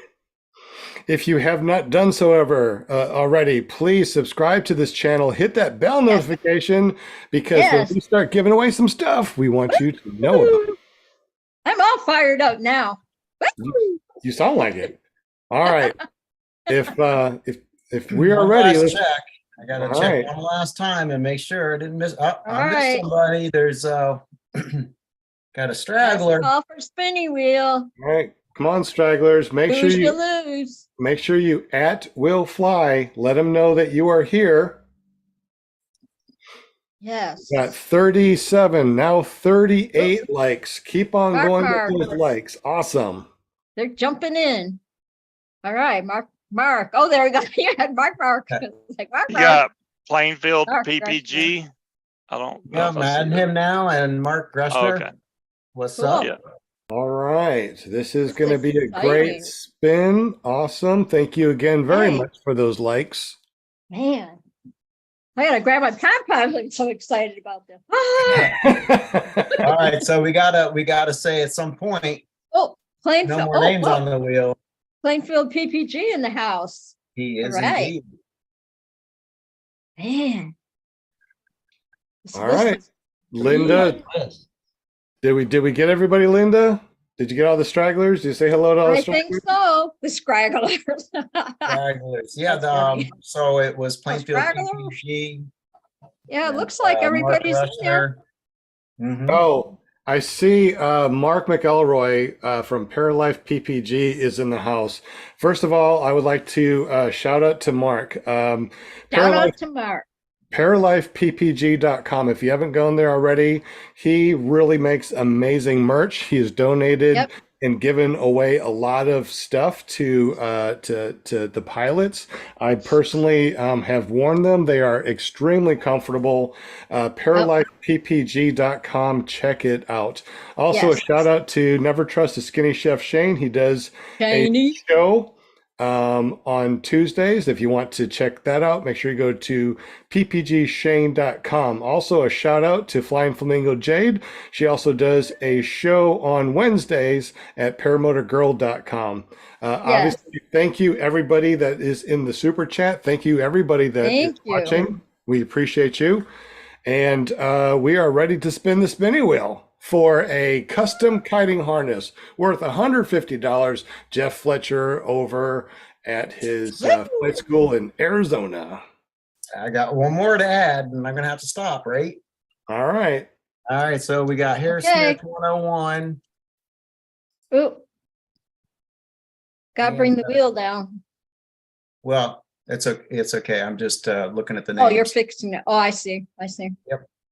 So Not that I'm telling you, how to do your job well.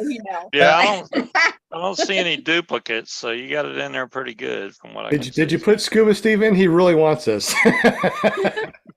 if Scuba gets in, I get in too. Put yourself in there, Will. I'm Why not gonna do not? it. No, I'm not gonna do it. While But I will he put is Scuba in if he wants me to. while Will is shuffling it, Jeff, tell us once Jeff. again about your flight school, where it's located, and your .com, please. Yeah, we're down in Santan Valley, Arizona, which is southwest or southeast Phoenix, suburb down there. We fly year round. In summertime, we tend to knock off in the afternoons because it never really cools off, but we always could fly in the morning. So we do Yes. offer flying year round in beautiful Arizona, and we do tandems, do introductory flights, trike training. So we pretty much do it all. DesertAviators.com is our website. Cool. And what is your email address in case somebody wants to Jeff. get with you? Jeff@DesertAviators.com. Excellent. And thank you very much for donating this custom kiting harness. Yes. Thank We you. are ready to spin the spinning wheel and give it away. Who is going to win this one? I'll go with Look Paramotor. With paramotors. We got, Oh, what do you this want? Who do you stuff. want? I'll take Sean Hartman. Louise Milstead is always winning stuff. Bonnie Fan has the Batman. box of stuff. Scuba But- Steve's gonna win. I'm not in there. Oh, He didn't add me. He was like, Scuba Scuba Steve. you guy. never you get are- it right. Scuba Steve, you're always just a winner anyways. Oh, Look Paramotor is close. Ooh. Don't tell me Oh. Shane's going to win. Oh What? my Just I do goodness. believe he is. Oh my gosh. Never trust the skinny chef, Shane. Yeah, man. Right on. Wow. Hey. Never trust the skinny chef, Shane. Woot, woot, woot. He has a podcast on Tuesdays at ppgshane.com. If you haven't tried that one out, make sure you go there tomorrow. ppgshane.com at 7 p.m. Central, 8 p.m. Eastern. All right. Shane was with triple. That's why he Tom. went on his own so that he could win on our spinning wheel. I know, that's crazy. Congratulations. Yeah, so we have something to give away on tomorrow night's show now. That's good. Hey, that's the way to do it. I mean, just keep it going, right? Yeah, just The keep gift that's right. that keeps giving. So Jeff, how does Never Trust the Skinny Chef Shane get up with you so he can claim his prize? Just shoot me an email or reach out to me on Facebook and give me his information, and I'll see what we can do with him. We probably want to do some custom logo or something. Got to do something cool for him, so we can fabricate one up for him. Sweet. Nice. Now Yeah. Scuba's really jealous. Do one of a paramotor like face planting into the ground. That's what. And you got to get the grill off to the side. right Yeah, behind definitely it. the grill. Yeah, with the grill. Yeah. Yep. And with the fake the fake snake that pops out of the grill. If you ever go to a flying with them, don't go over to the grill and open it up when he asks you to. Hey, speaking of Shane, there's a new fly-in I wanted to mention too. June 8th through the 11th down in Bowling Green, Florida. It's Fly It for Gauge, and all proceeds go to I can't remember what it's the Gauge. I should get better information, but it goes to a worthy cause. So it's an awesome place to fly, and I'm not just saying that. I've actually gone down there, flown it, and it is like the best place for a freaking fly-in. And it's super friendly for the whole family. Everyone's gonna have fun. Is there a way? Is there a place on the internet that they can go to get more information, like a URL or a There Facebook? is, Okay, and I'll have it for you momentarily. excellent. He said I would put Fly It for Gauge on the harness. Yeah, that's what I was thinking he'd pick. That's Good cool. for you, man. That is something tells me Shane will not give that away then. After they put the decal in the part, what do they do now? Okay. We hear something in the background. Is that you, James? Yeah, it was me. My wife was talking. I forgot to hit mute. That's okay. It's all good. All right, guys. We are officially in the after show. We went an hour and a half. I was thinking that we're only going to do an hour, but then again, hey, when do we ever do anything less than an hour and a half, right? So we got All day. another we got another half an hour. So this is our after show, just talking about paramotors, talk about experiences, whatever we want to talk about. Thank you very much for everybody that was watching. Congratulations to all of our winners. We got Greg Laney, Vance Oliver, we got Bonnie Franz, got Kramer that all won stickers from James Bevel over at jbppg.com. And of course, we got Never Trust a Skinny Chef Shane, won the custom kiting harness from Jeff Fletcher.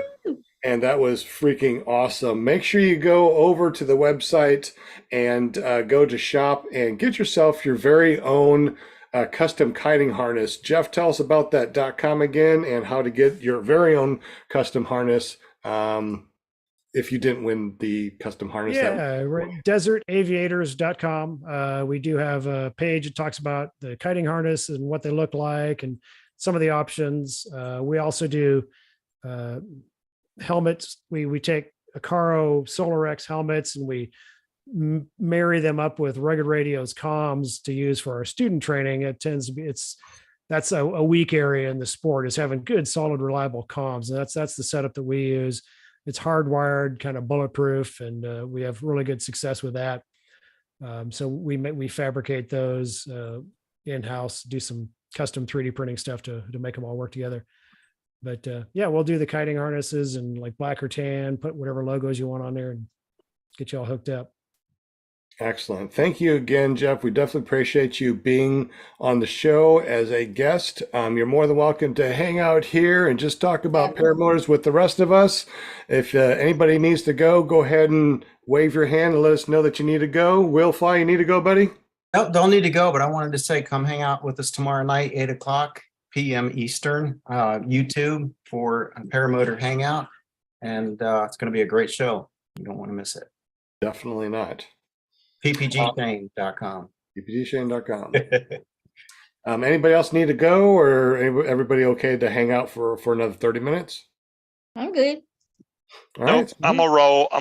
I got, because we're probably going to be closing the house real early, so I'm going to have to shoot out. But good meeting you, Jeff. Thanks for giving away the harness. That's freaking awesome. That's like one of the best things they've given away on this channel. But yeah, and congrats on your school and everything you're going to do here in the future. Thanks. Yeah, good luck on your house. All right. Yeah, thanks. We're trying, man. We're 2 weeks past our closing date now. So who knows? Well, Thanks, hopefully- Scuba. Appreciate you. Hopefully next Monday you'll be like, I got the house. Hopefully tomorrow I got the house. Well, on the show next week or whatever. Okay, yeah. All right, I'll see y'all. Yeah, keep us All right. posted. Oh, wait a minute, Scuba, before you go, you do something on Fridays real quick. Tell us about that. Friday, I do a show about vaping and a little bit about paramotors, 8 to 10 Eastern Standard Time. You can either go to paramotordude.com, which redirects you to my YouTube channel, or you can look up Scuba Vapes on YouTube, and that'll take you straight to my channel also. Either one. We have Yeah. fun. Just come hang out. I know your chat's getting huge. Like every Friday, man, it gets bigger with paramotor. There's so and many people, paragliders yeah, jumping especially with all on. the paramotor folks in there now. It's like doubled. I'm Cool. like, whoa. But I Good. do try to communicate with chat in there. It's not like where I just sit there and don't pay attention to chat. I try to talk to the people. Oh, it's awesome. We have fun. All right, y'all have a great week. Peace out. You too, Scoop. Peace out. See Blue you Tuesday. skies. Run into the sky, buddy. All right. Jeff Fletcher, man. What an incredible resume. Been flying since forever almost. You were in the Air Force. You flew Southwest Airlines for 23 years. You're an instructor. Now, is this your flight school, or are you partners, or No, it's my flight school. Yeah. you got your own flight school? Been flying for 6 years, man. Absolutely amazing. We definitely appreciate you being on the show, buddy, and wealth of information. Thanks again for donating that harness and sending it out. I think Shane's going to love that. Oh yeah, that'll be fun. Absolutely. All right, guys, we're on our after show. 30 minutes. Let's talk about paramotors. Anything really cool coming up? Any fly-ins and stuff that you went to?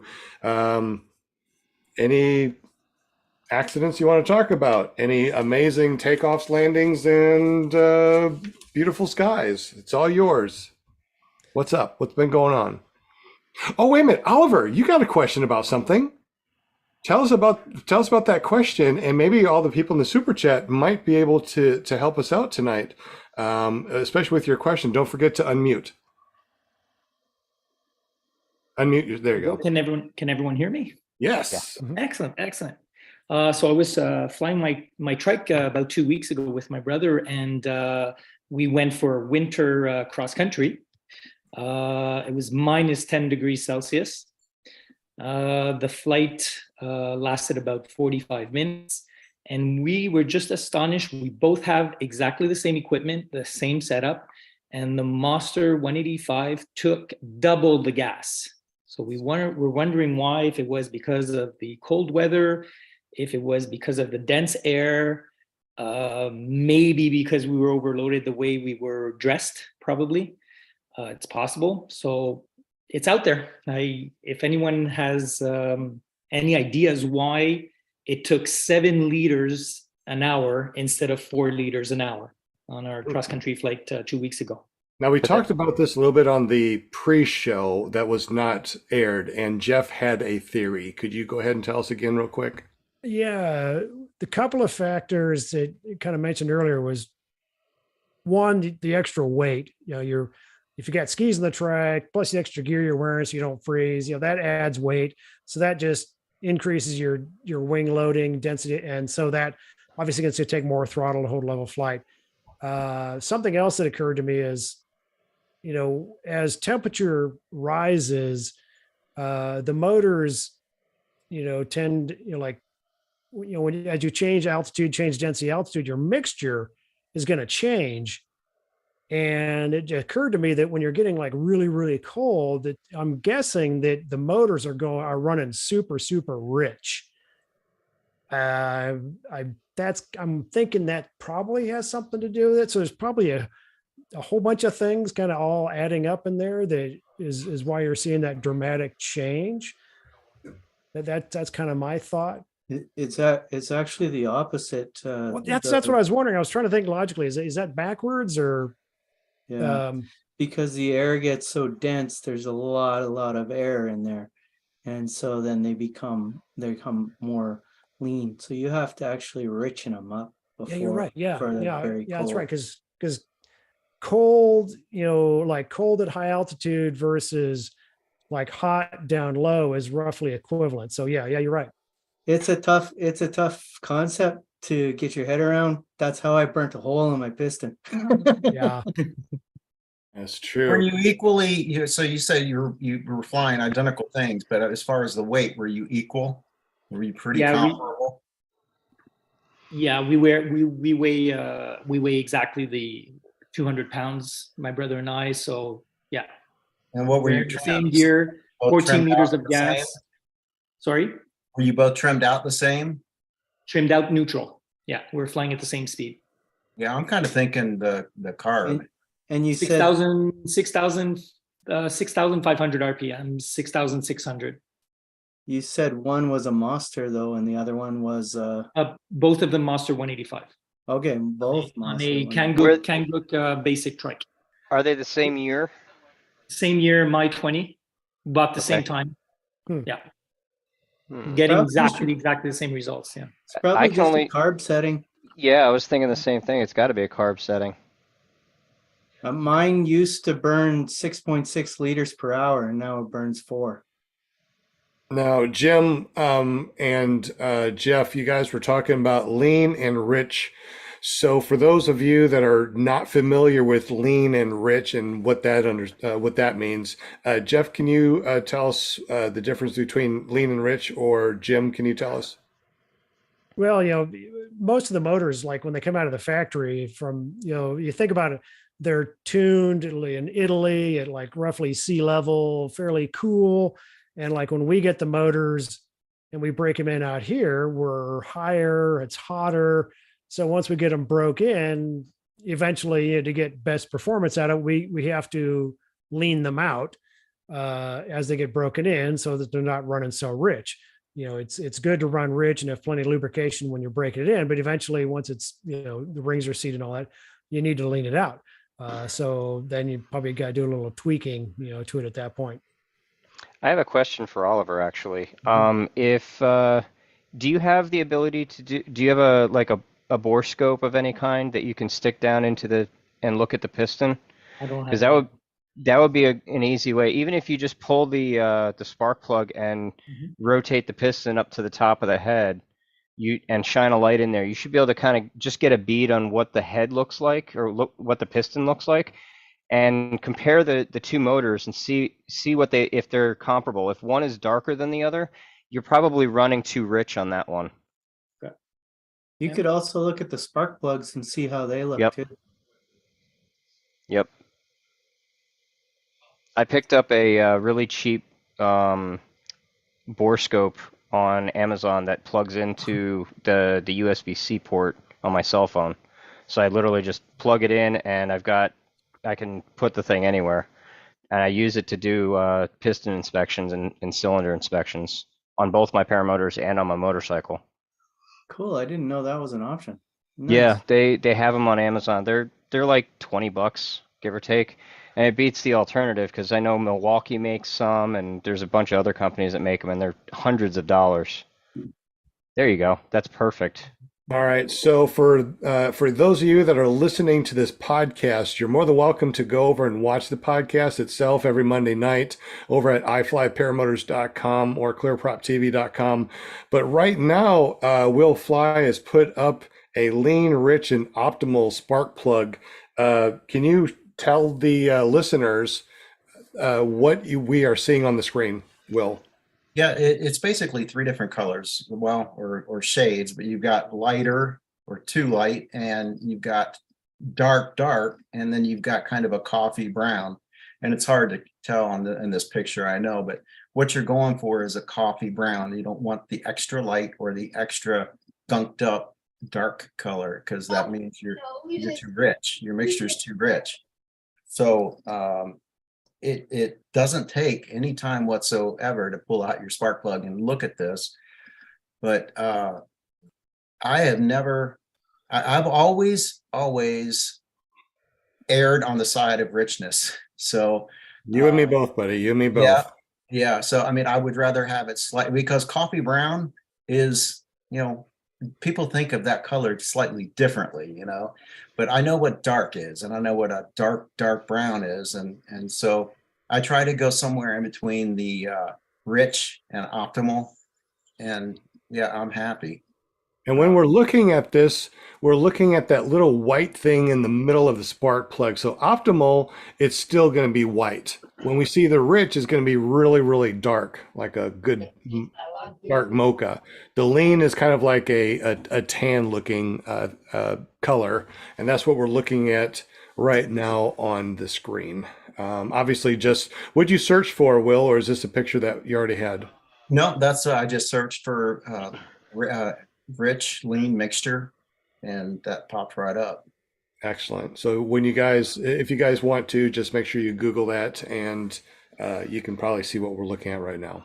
Thank you for My that. question is, is it better to add more oil in the winter with your mix of gas, or try to adjust a carb where you basically are maybe not a great idea to adjust your carb, maybe just add a little bit more oil in the winter? What's your suggestion, Will? I wouldn't add more oil. I would set the carb accordingly, because I mean, I'm already adding plenty of oil to my, again, I err on the heavy side of stuff. I'd rather things be super lubricated or overly lubricated than the opposite. So yeah, I just do a simple carb adjustment with the low. And I think that the thing that people have the problem with the most when they adjust their carburetor is they adjust it too much, too quick. I mean, a carb adjustment is just, you can barely even tell you've moved it. I mean, that can make a big difference. So I made that mistake early on my first motor of adjusting my carb. And when I say I adjusted the heck out of it. And the thing is, I couldn't get it back, to where it was running the way it was before, because, I got it all out of whack. So I had to reset it to, actually what I did is I bought a brand new carburetor. I took that one off and put the other one on, So I wouldn't have to do that today, but Yay, lessons learned, right? That's a good thing. Oliver, how old is your carburetor? Is it like a brand new carburetor? Have you rebuilt it? I'm right now at about 58 hours and about 89 flights, approximately. Yeah, it's getting time for a rebuild. Yeah, you might want to consider just getting another carb and put that other carb on there. And you're probably going to have an adjustment to it somewhat, but that'll give you the opportunity to rebuild the other carburetor and then kind of keep it cycled, you know.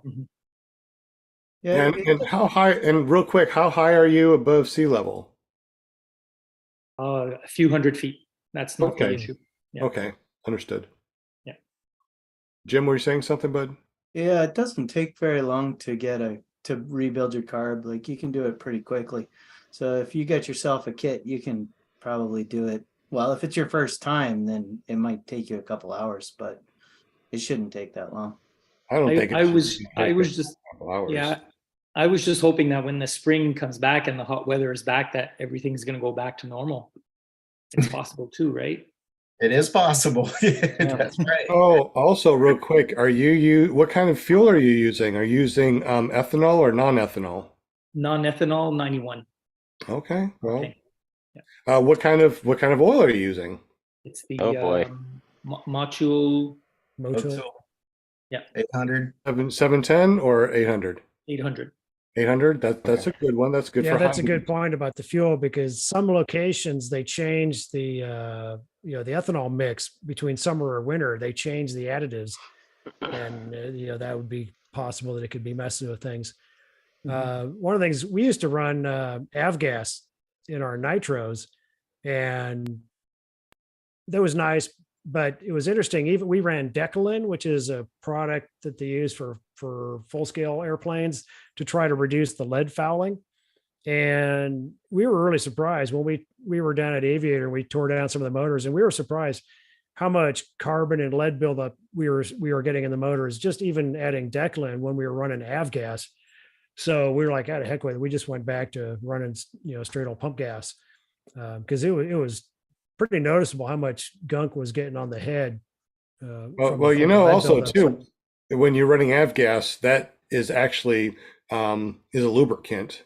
So you got to remember that when you're adding your oil, because if you have avgas and you're doing the same amount of oil, you're actually over lubricating. Yeah, because the lead's for valves and all that sort of Mhm. stuff. Yeah, so Excellent, man. I tell you what, it's always fun listening to these after shows and listening to people talk about paramotors. The insight is absolutely invaluable. If you have not learned to fly yet and you're still looking for a school or you're waiting to get into school, listening to these podcasts are really good because 9 times out of 10, there's some really good information that you can actually bring with you to the school. Especially something like this when you're in your maintenance class or your 2-stroke motor class or rebuild your carburetor class. This is something to definitely look at and think about as far as the leanness and richness, what kind of fuel you use and what kind of oil you use.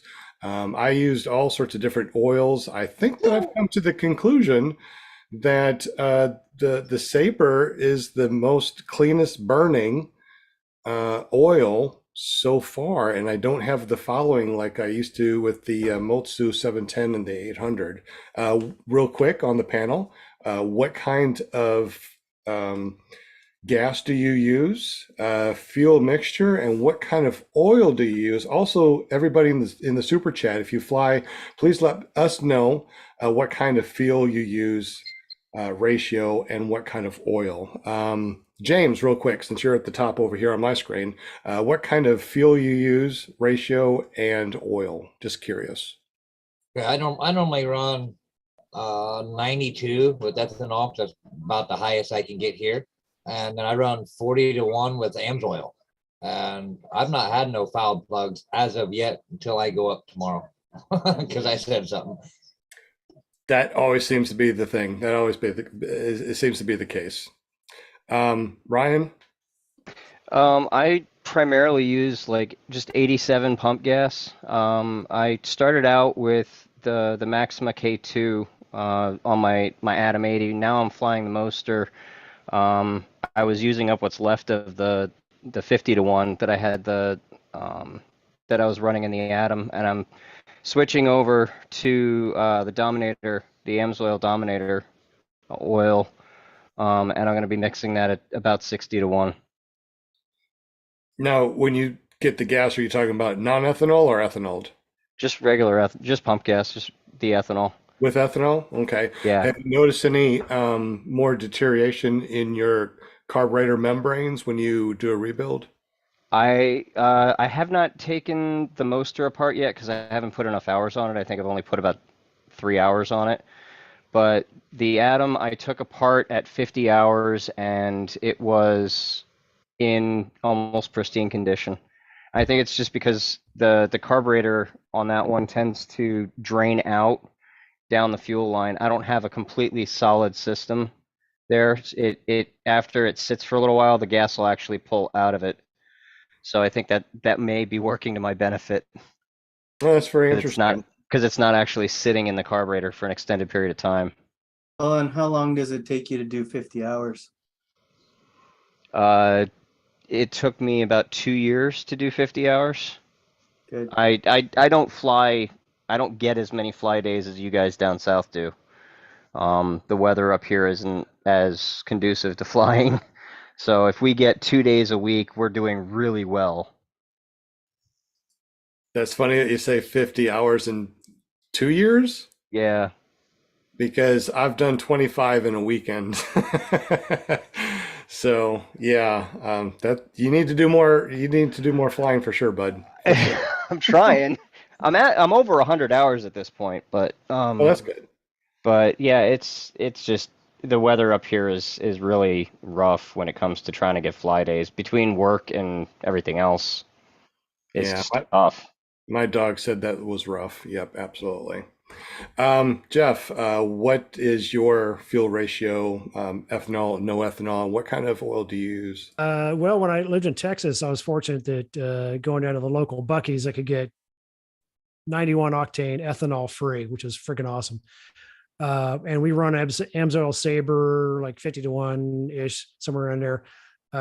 Here we don't have ethanol free available, so we're just running 91, super unleaded 91 with the AMSOIL Sabre. No problems at all.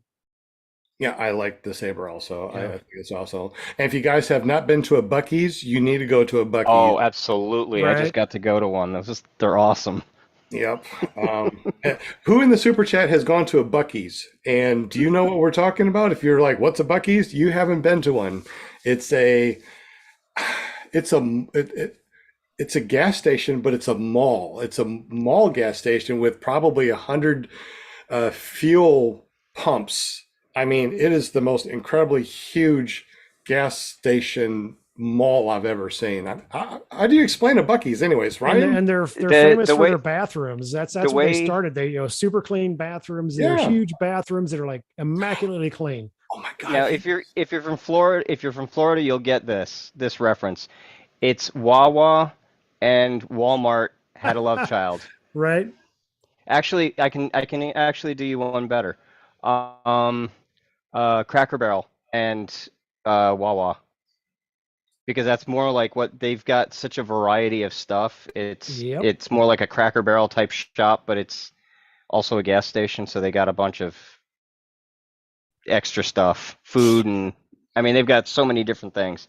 You're right, Jeff, about the bathrooms. The bathroom is like, if you ever been to like the most incredible executive bathroom in the world, that's kind of like what their bathrooms are. It's an executive bathroom. You walk in, it's like it goes on for miles and miles. Not really, but it is incredible. I mean, it's an experience just to go to the bathroom in a Buc-ee's.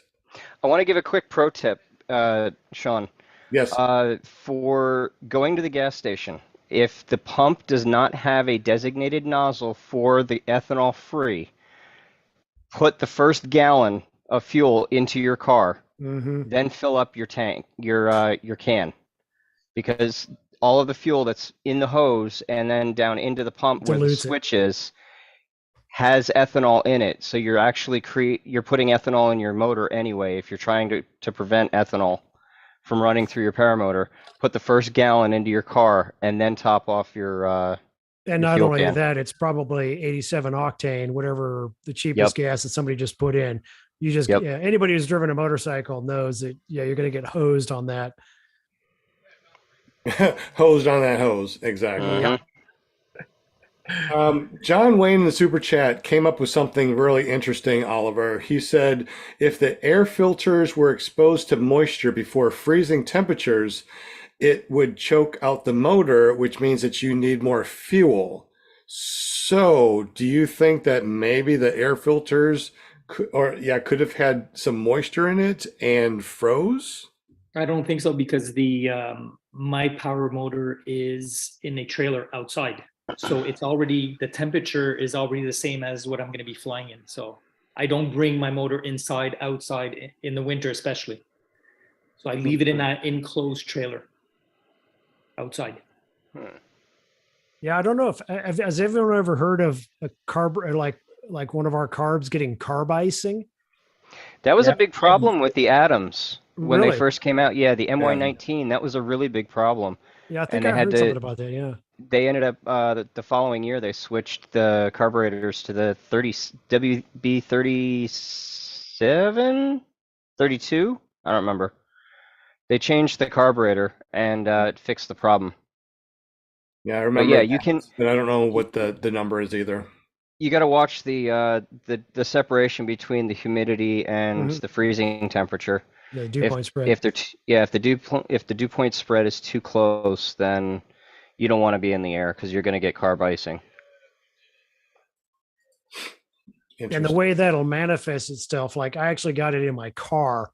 One of my cars I used to have when I'd be driving, live near Sacramento, and you get these early morning fog, and I'd be driving down the road, and pretty soon I'm finding that I'm having to push on the throttle like farther and farther and farther, just trying to hold my speed going down the back roads on the highway, trying to do 60. Pretty soon I'm at the floor and I'm just like, I'm barely keeping up. And I finally figured out it was carb icing.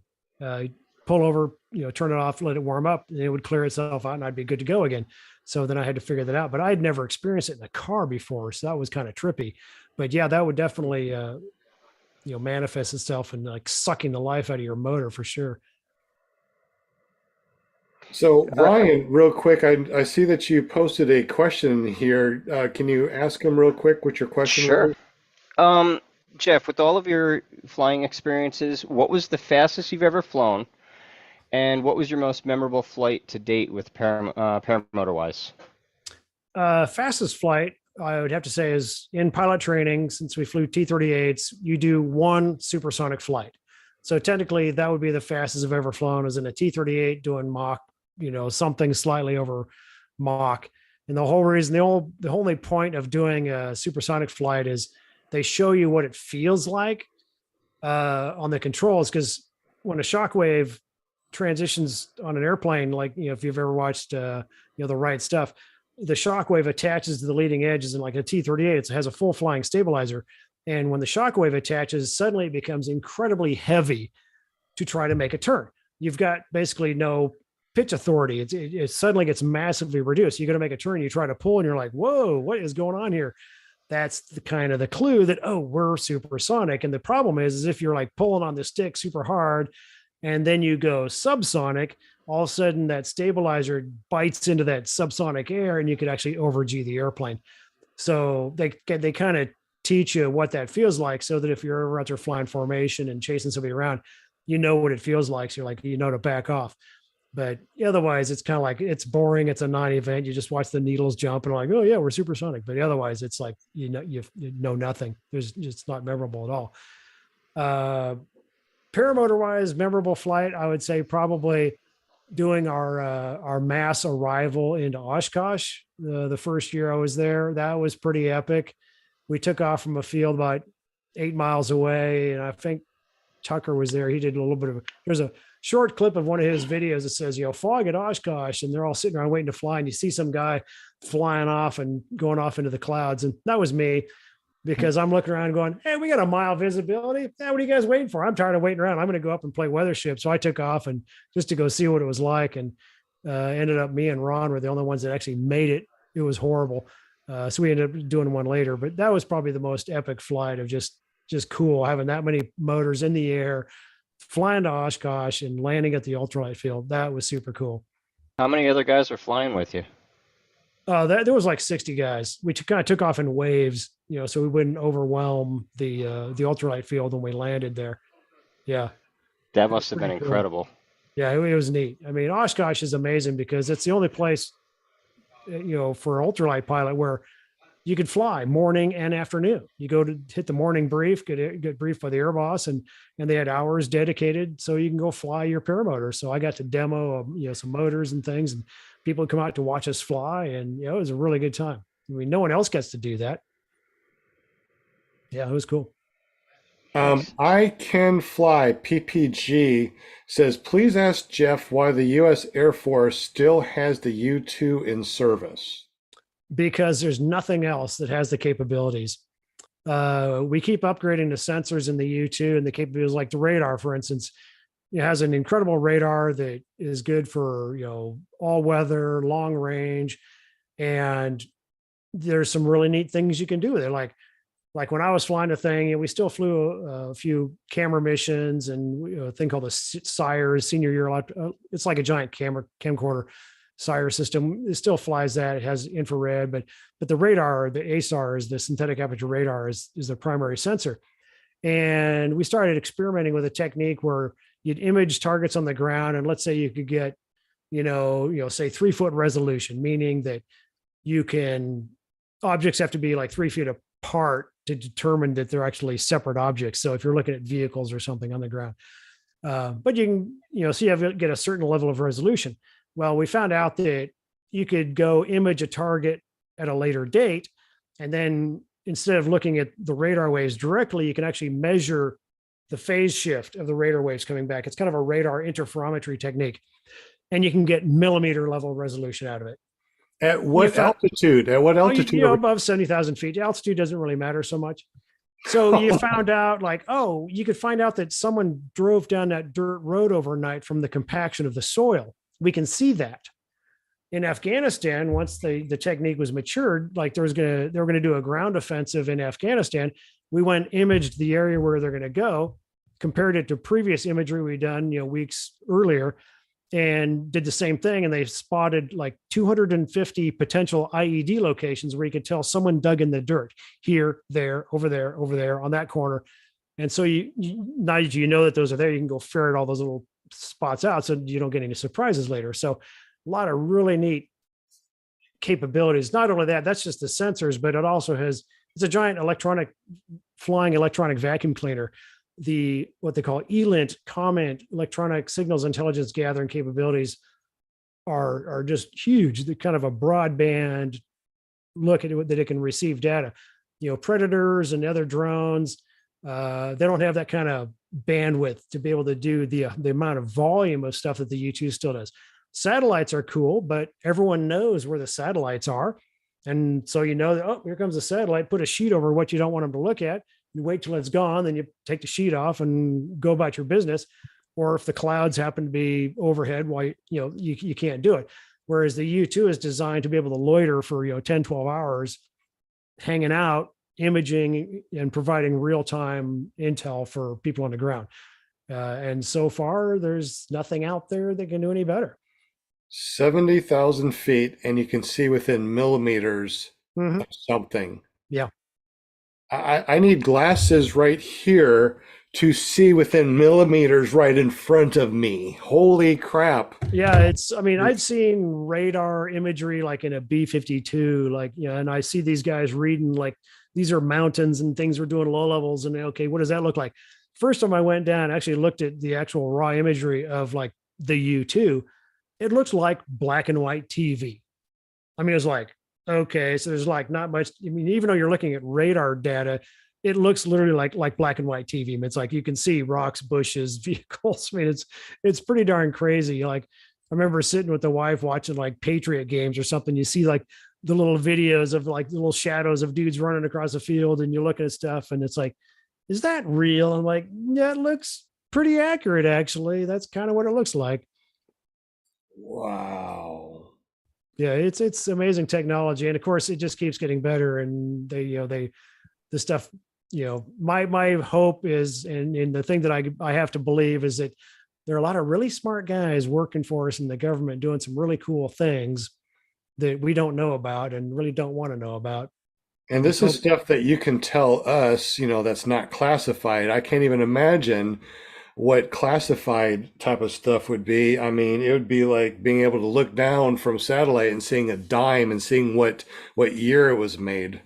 Yeah, it is. It's kind of crazy. I mean, just, things that people take for granted. I mean, like, just give you an example of stuff like, police officers, like they have devices that, like look at a little black box, chained to a street post or whatever. And if they want to surveil somebody, and instead of doing surveillance and finding out when this guy is driving home, they just have it parked in the corner. And these things can read the codes on the TPMS sensors in your car, your wheels, because they're all unique codes. All you do is like scan it once, and then like the guy goes drive by and like, oh, we just got a hit on so-and-so. He's heading home right now. Let's go pick him up. It's pretty darn cool. Wow. So in other words, if you want to be a thief, go back to the good old carburetor type of no computer car, and you're pretty safe. Yeah. It'll work, post EMP, environment for sure. Yeah. That is crazy. We're at 9 o'clock. We've been talking for 2 hours. And I know that you said, Jeff, that 2 hours was your max. So, man, I appreciate you, buddy. This has been really awesome. I've really enjoyed talking to you. And this 2 hours went by like boom. Right. Real quick, did we miss any questions in the super chat? Actually, there is one comment that I would make that every once in a while I see on the forums. I see people talking about, like they introduce themselves to their friends and say, oh, I'm a pilot. I'm a paramotor pilot. And people are like, no, you're not a pilot unless you got this rating. You got that rating. You got all this other stuff, And I typically shut these guys down by saying, it's like, would you say Wilbur Wright was a pilot? He didn't have any ratings. Him and Orville, like they just decided to make the decision to go jump and hurl their pink bodies into the sky one day. It's like, would you say they were a pilot? I'm like, I would think so. What we call the aeronautical decision making, the things that you're thinking about before you go fly, while you're flying, all these things, the things you're analyzing, it doesn't matter what you're flying. If you're in a U-2, 737, whatever, those are pilot things. That's what you do. And there are so many, like flying a 737 is ridiculously easy. If you think about what's easy or hard, but flying a paramotor. So yeah, I always tell people, it's like, don't sell yourself short, the type of flying that you do. Yeah. It's unique to everyone. Right. You drive a car, you're a driver. You ride a bike, you're a rider. You pilot a flying craft, you're a pilot. You're on the water, you're a captain.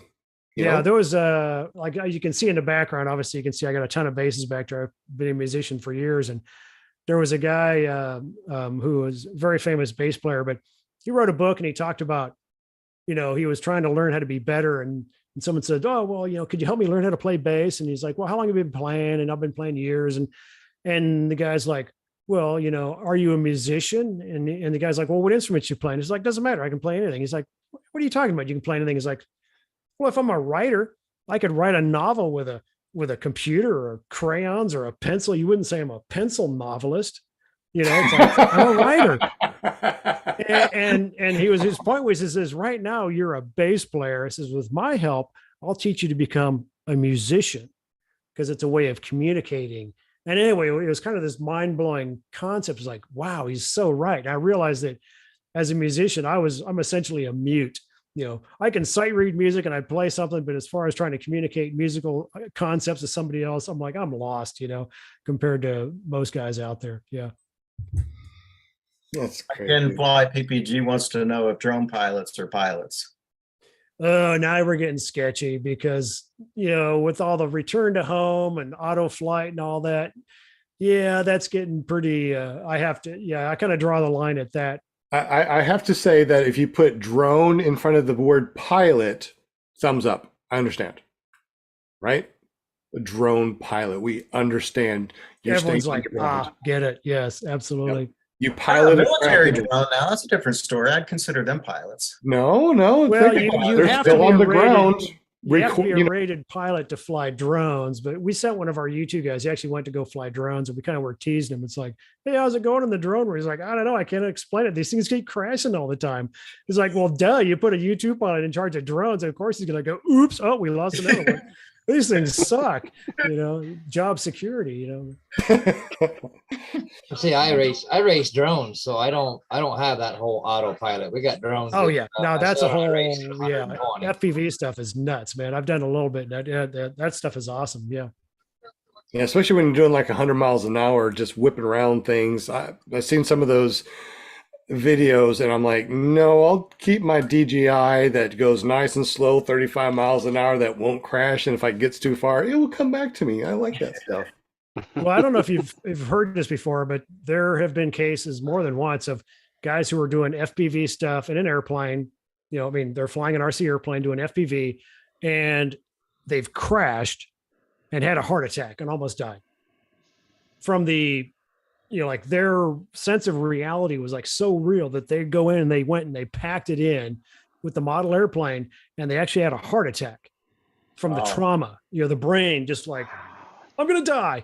And they literally almost died. Yeah, I've got to stay seated when I fly, because when I you'll flip over. You'll I'm flip over moving around backwards. just the same. You feel Absolutely. the G-force even though you're not feeling it. It's weird how it works. Yeah, Air Force has done testing with like full vision sims, and the visual cues you get from your peripheral vision of the graphics, they don't even bother putting motion in the sims because you don't need it. You don't even notice it. They'll put like a G suit so it like squeezes on you to simulate G's. But yeah, you get so wrapped up in what you're doing that you have no idea that the thing's not even moving anymore. That's why some of these Xbox games and things like that are so immersive. It's like you get your goggles on, your 3D surround sound, I guess earphones, whatever, and you're in there. You feel like you're actually, there. You don't feel like you're in reality, which is, I guess, why so many people like games. I like personally flying a paramotor. I like to actually be out there and feeling the breeze and actually being out there. It's much better than games. I still don't have a game console. Paramotoring, the ultimate video game. It is. Right? It really is, right? Amazing. Well, it's after 9 o'clock. You guys good? Ready to wrap up everything? Yeah, I'm going to check out for sure. So appreciate you guys having me. I appreciate being able to come and talk to you all. It's been great fun. Hopefully we'll Thank do it you, again. Jeff. Awesome, man. Yeah. Appreciate it. Thanks, Jeff. You're welcome back Thank you. anytime. So, And I'll get hooked up with Shane's contact information so we can find out what he wants on his harness. So that'll be Oh fun. yeah, he was asking. So he was asking how he gets in touch with you. Yeah, you just like I say, my email, Jeff@desertaviators.com, or if he has my, look me up on Facebook, you can probably find me there, but or on the website, should have my contact email in there as well. I will send it to him.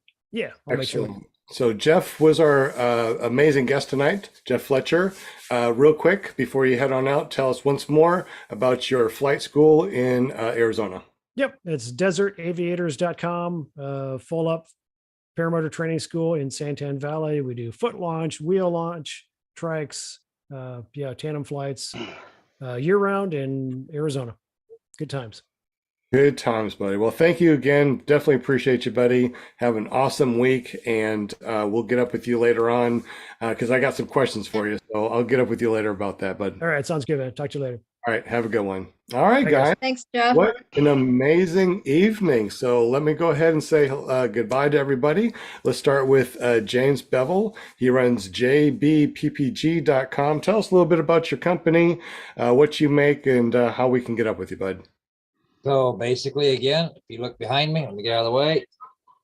JBPPG is where you need to go. Like I said, I've got vinyl decals. I do t-shirts and a few more things that's going to come. It's going to surprise you. I try to do stuff out of the ordinary. You can look me up on Facebook, either through JBPPG on Facebook or James Belville on Facebook. hit me up anytime. Any custom work, I'll even work that into my schedule too. Excellent. So thank you so much. Tonight he's given away stickers to the winners, and winners were Greg Laney, Vance Oliver, Bonnie Franz, and Kramer. So thank you very much. Make sure you get up with James by going over to jbppg.com and claiming those stickers. Make sure you go over there. Also make that free account, because he's going to be giving free stickers out to people that just make a free account on his website. So thanks again, James. Appreciate you, buddy. Oh, thank you for having me on the show. Yes, sir. We also got our official sponsor, Jim Simnard from Canada A, with the only guy I know that has maple syrup smelling money. And if you go up to him, ask him about his Canadian money. Ask to sniff his hundreds.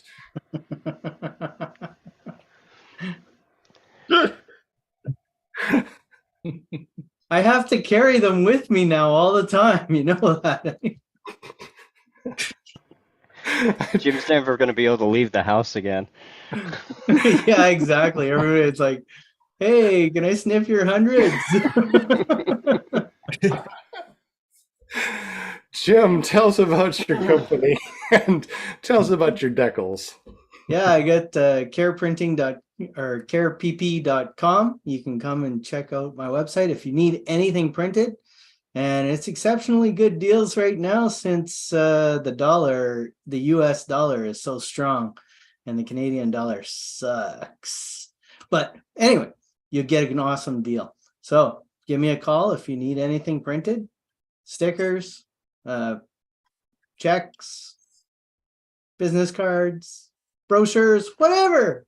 I got them all, because it's all paper and it's all ink on paper. So it's all the same thing. Yeah. So in other words, Yeah. you can write me a check and I can cash it. What kind of checks are we talking about? Are you talking about bank checks, or what kind of checks? Yeah, bank checks, sure. Wow. But you got to give me your account number Yeah. so that I can write it on the check. And then you got to have money in there, otherwise it'll go boing, boing, boing. Gotcha. I also heard that I'm worth about 10%. How does that work? Well, if you let me know that you heard about this on PPG Grandpa's podcast, then I'll give you 10% off. Excellent. And if they go there and they want to use a code, is there already a code available? I don't know. We're revamping the website. Oh, but really? it would be PPG Grandpa, and you would Excellent. automatically get 10%. Excellent. Well, thank you so much for that. I always feel good when I'm worth 10% more than I thought I was. All right. And what is your .com to go to your printing, and how do we get up to see your crazy paramotor shenanigans? CarePP.com is for the printing, and CarePPG.com is for paramotor shenanigans. Excellent. Thank you so much, Jim. Appreciate everything you do, including making our paramotor calendars over at paramotorcalendars.com. Ryan Rides, man, you are incredible also with your drones and all the cool stuff that you do. Tell us a little bit about what you do, how to get up with you and see your crazy shenanigans. So I work for Starflight Drone Shows, and if you want a drone show for your event of any kind, hit me up on Facebook. We have a page there. Just do a quick search and I'll show up. And that's about it. Right now we're just gearing up for the season and starting to book shows. So anybody that wants a drone show for their event, I can fly nationwide. Can you really? So, yeah, How far? What about international? No, U.S. only. I have a national waiver for the U.S. So I can fly just about anywhere in the U.S. Okay, I'll drive down to the U.S. and then we can do this show. Yeah, Bring it on, dude. You Come never on down. you never drive down to the U.S. ever, so you know. Now, I do like constellations, and I notice those stars in the back there. It's Yep. either the Big Dipper or a Little Dipper. Which one is it? That's the Big Dipper. That's the Big Dipper. All You right. You got the Big Dipper, and then where is it? My hand's gone. There it is. That's Polaris. That's the North Star for the eye. Cool. I like that. So next week, if you want to win something cool, the secret code is Big Dipper. All right. Because everybody's gone, so no one's gonna know about this. We did have like almost 50 people here. Now everyone's gone. So Big Dipper, that's it. All right. I see somebody writing it down. Good for you, Linda. She goes, yep, there it is. Anyways, Ryan, you also do some really cool paramotor shenanigans. How do we get up with you? You got your own YouTube channel? Where's that? I am on YouTube as Ryan R Rides. I haven't made any videos lately. My schedule hasn't really allowed it, but I'm hoping this year to be able to start making those again and upping my quality, upping the content and the production value on it. So soon. Excellent. Sounds amazing. Well, thank you so much. We definitely appreciate you for doing all that. We also got Will Fly from Will Fly PPG sitting over there in the corner all by himself. So, Will, you do a bunch of different things. Not only are you a paramotor pilot, but you also taught GA, General Aviation. You put out some amazing content on YouTube. You are the guy that does the spinning wheel of Winnie things on PPG Grandpa's Paramotor Podcast. I could go on and on and on, including your tip touching thing and just the tip. So tell us about what you do and how you do it.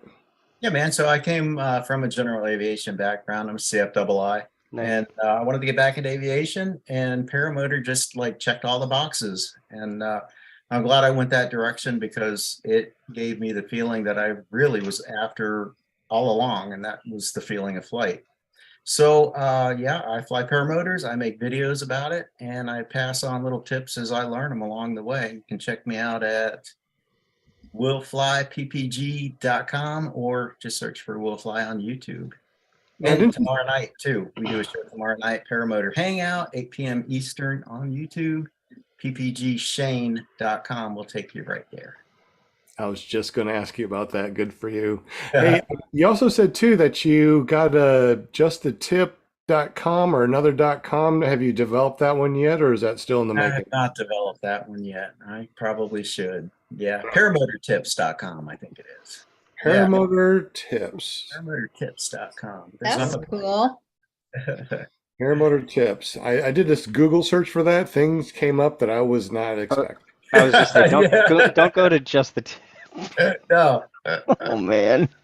Lord. I chose that name intentionally because I knew it would be easy to remember. Yeah. Will Fly, because Will can fly. Excellent. Well, thank you for everything that you do, especially all the work that you do every week. You find the names, you put them in the spinning wheel of winning things. You look for questions, you put them over here in the Zoom chat so we can see them. You do a lot for the show, and you're also a treasurer on a nonprofit organization, Run Into the Sky, that we started, and we'll definitely be talking more about that later. So, Will, you have done amazing. I don't know how you do it, man. I'm just happy to be a part of it, really. Oh, definitely appreciate you, Will. Thank you. We also got Linda Anderson, ParamomUSA.com, the pom pom girl with the cowboy hat. Or is it a cowgirl hat? Do we call it a cowgirl hat with you, or what do we do that? Is it cowgirl hat or cowboy hat? Cowboy hat. Okay. Yeah. Cowgirl hat. Yeah, that sounds weird. Cowgirl hat. I got a cowgirl hat on. No, it's just a cowboy hat. So I have a bunch of them, but this is my favorite. So yes, but yeah, I'm the PR of the show of ClearPropTV, and I've been with you guys 4 years already, and I love it. I've met so many people. My para family just keeps getting bigger and bigger. I just have fun finding guests for the show. Like tonight, Jeff, this was awesome. I had so much fun. And we had a lot of chatters. Thank you, chatters, for joining us tonight. And if you want to find me, I don't have stickers to give out. I have no stickers, no stickers. That's how we used to say in Arizona, stickers. But I don't have stickers, but you can find me on Paramount USA ClearPropTV.com, and it'll take you right over to my Facebook page. And if you want to be a guest on the show, just get up with me. You can private message or however you need to do it. Call me, say, hey, I want to be on ClearProp. I want to be a guest on your show, and I'll get you all set up. It's real easy. As you can see, we have a really good time on here. So, and let's see what else. I'm going for my second tandem in May at Torchport, and I'm super excited about that with Northern Lights Paramotor LLC with Erik and Jade there, and I am super excited. Sometimes I even have dreams of flying already, so that I've got it bad now. You go up one time and it's like a potato chip, right? You can't just have one. You have to go back for another one. So I'm super excited about May. I like that. When is a paramotor like a potato chip? I like that. That's good. Yeah, so you can't just have one, I like that. So like I said, I got to go back for a second tandem, and who knows, maybe I'll get 3, and I'll have, by the time we have our show again after my tandems that weekend, yeah, I'll be real. I'm super excited about it. So Don't you have a very famous son also? Yes, I do. Robert Michaels. He has a show on Thursday nights, paraglidingtalk.com. So y'all can jump on that show and just get in the chat. And everybody always has a really good time on there. He always has really cool guests and talking paragliding and sometimes paramotors, but mostly paragliding. And he's been a pilot, I think, since 2017, I believe. And so that's how I kind of started getting into the sport, watching his shows and more. And then, I don't know, I'm here now, and it just kind of evolved, didn't it? Then I found you guys, or you found me, or whatever, and that's it. And the rest is history, right? The rest. I remember, just hanging out on the shows and taking notes and learning all the lingo, so I didn't look, stupid when they were saying different things. And I remember, I always say this story though, but I remember I was so proud of myself because I finally knew what an LZ was.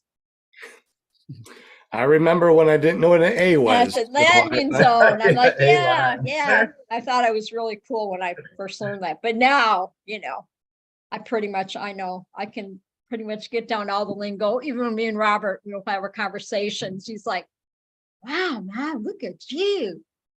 That's really good. How do you know that? Because I listen to everything.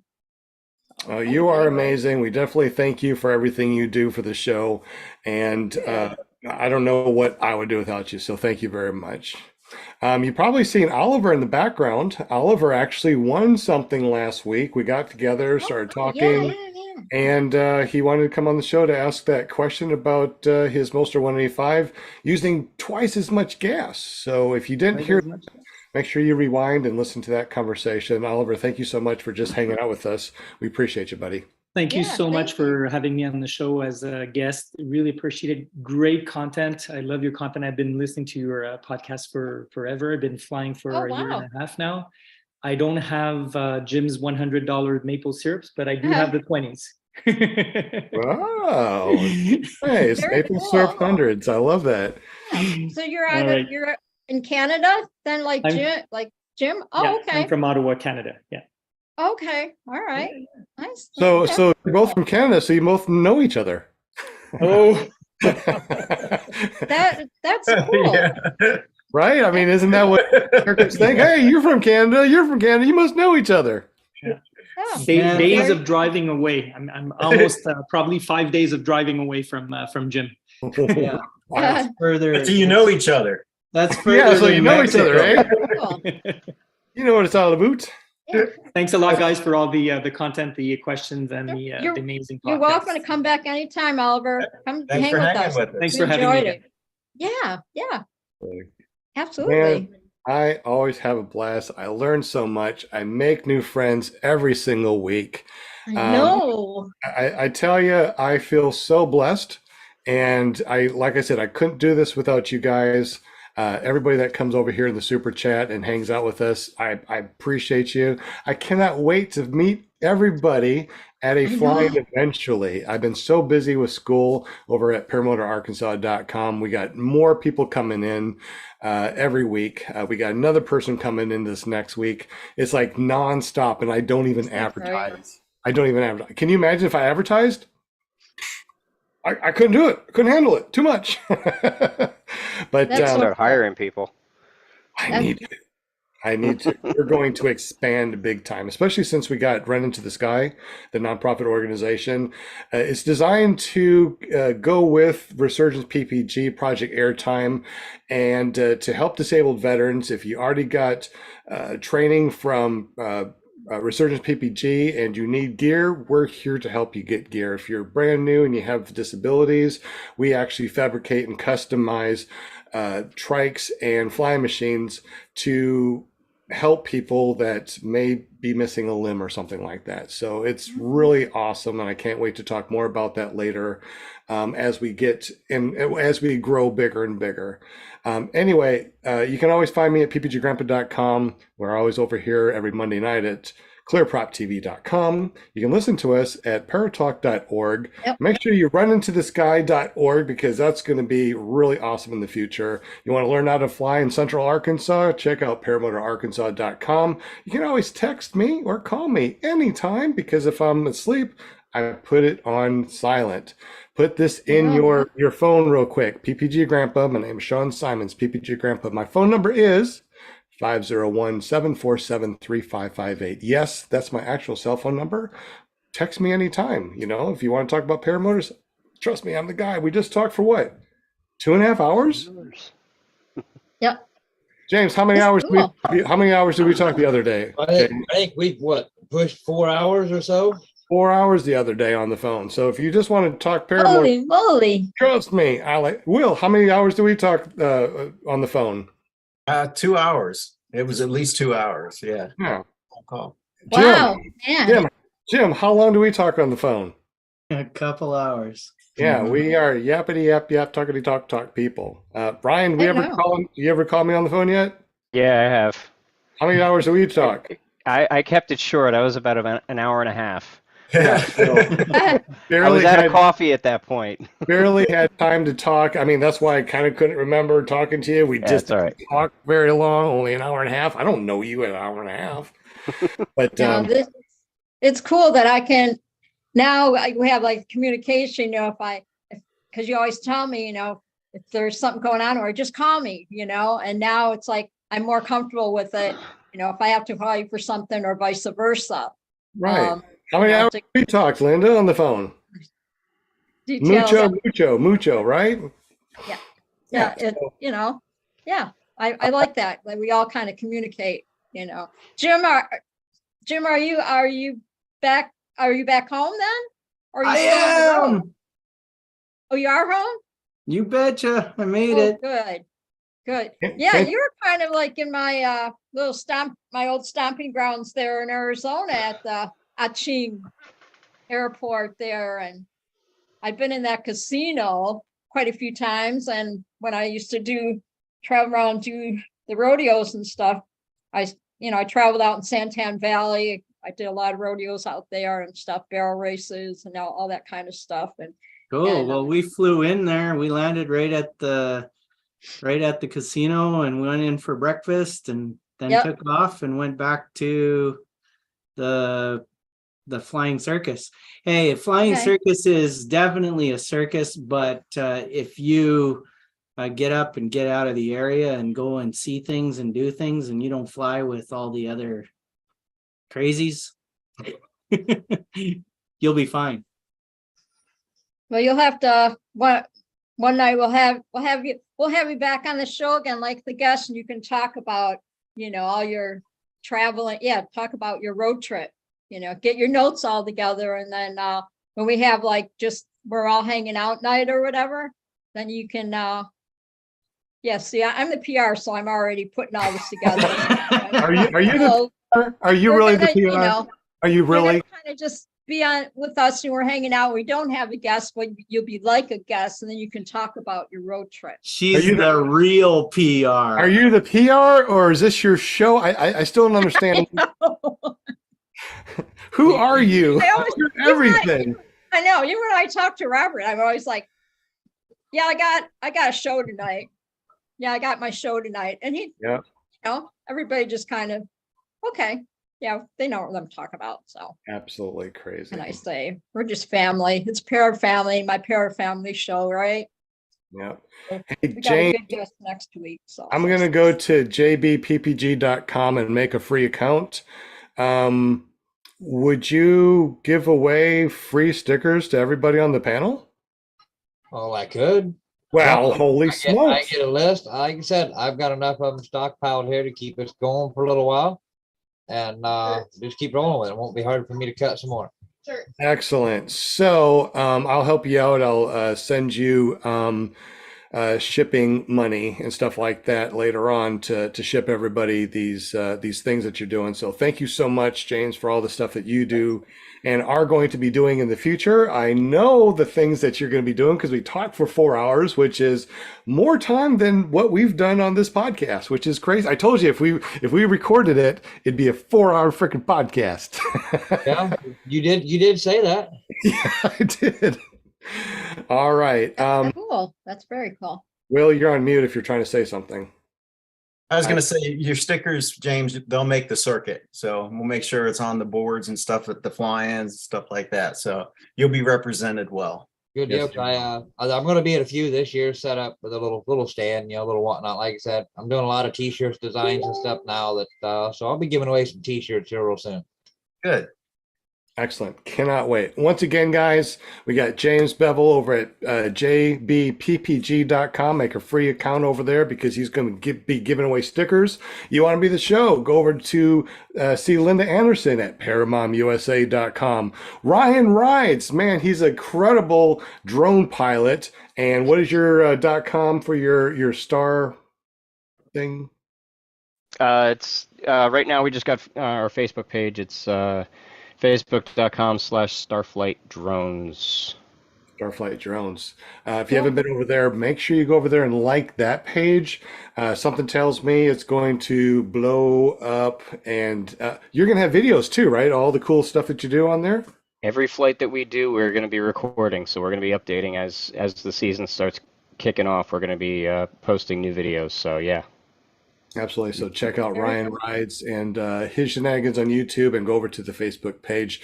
Jim Simonard from Canada with his maple syrup smelling hundreds over at carepp.com, our official sponsor for all the decals you can possibly want to get. Decals. What is a decal, man? Well, it's yeah. Yeah. So you call it decals, we call it decals, right? Okay, there. Yeah, it's a Yeah. decal. No, Yeah, we call it decals. We call it it's decals. my stickers are different than JB's. They are they're printed, so they're not cut vinyl. And then also we do anything you want on paper. Especially your very own calendar. So if you have a bunch of pictures that you love, send them to Jim. 12 good pictures. He will make you a calendar for the next 12 months with your pictures. Can you imagine having your very own calendar with your pictures? Any pictures that you want. It doesn't even have to be paramotor. Think about that one. We get that calendar over at jimscarepp.com. Jim, thank you really for everything that you do. You send us stickers for ClearPropTV. We send them out all the time. You send us your stickers to send out. So we've been doing that. We definitely appreciate you, buddy. Thank you. And Oliver, once again, buddy, thank you so much for coming on, hanging out with us and asking that question. You've really put that out there. It's like, what are the things that could cause you to use double the amount of gas? It's really interesting. So we appreciate you, Oliver. Oliver, I was looking at your t-shirt, your paramotor t-shirt. I'm trying to. Yeah, what is that? I can't see. Yeah. Who is it? So that's the hoop, and this is the head. That's the pilot right there. You see it? Oh, okay. Okay. Okay, that's cool. Did you make that yourself? Nope. Oh, We got okay. it on a website. I think it was t-shirt. I think, am I unmuted? Yeah. I think it was t-shirts.com. I think. That's an easy Oh, one. wow. Yeah. T-shirts.com. Okay. All right. We did say goodbye to everybody, right? I didn't miss anybody? Excellent. So we're going to say goodbye to everybody on the live Hi, stream. everybody. And don't go anywhere because we're going to say some special things to people on the audio stream only. So everyone out Yes. there, fly safe. Don't forget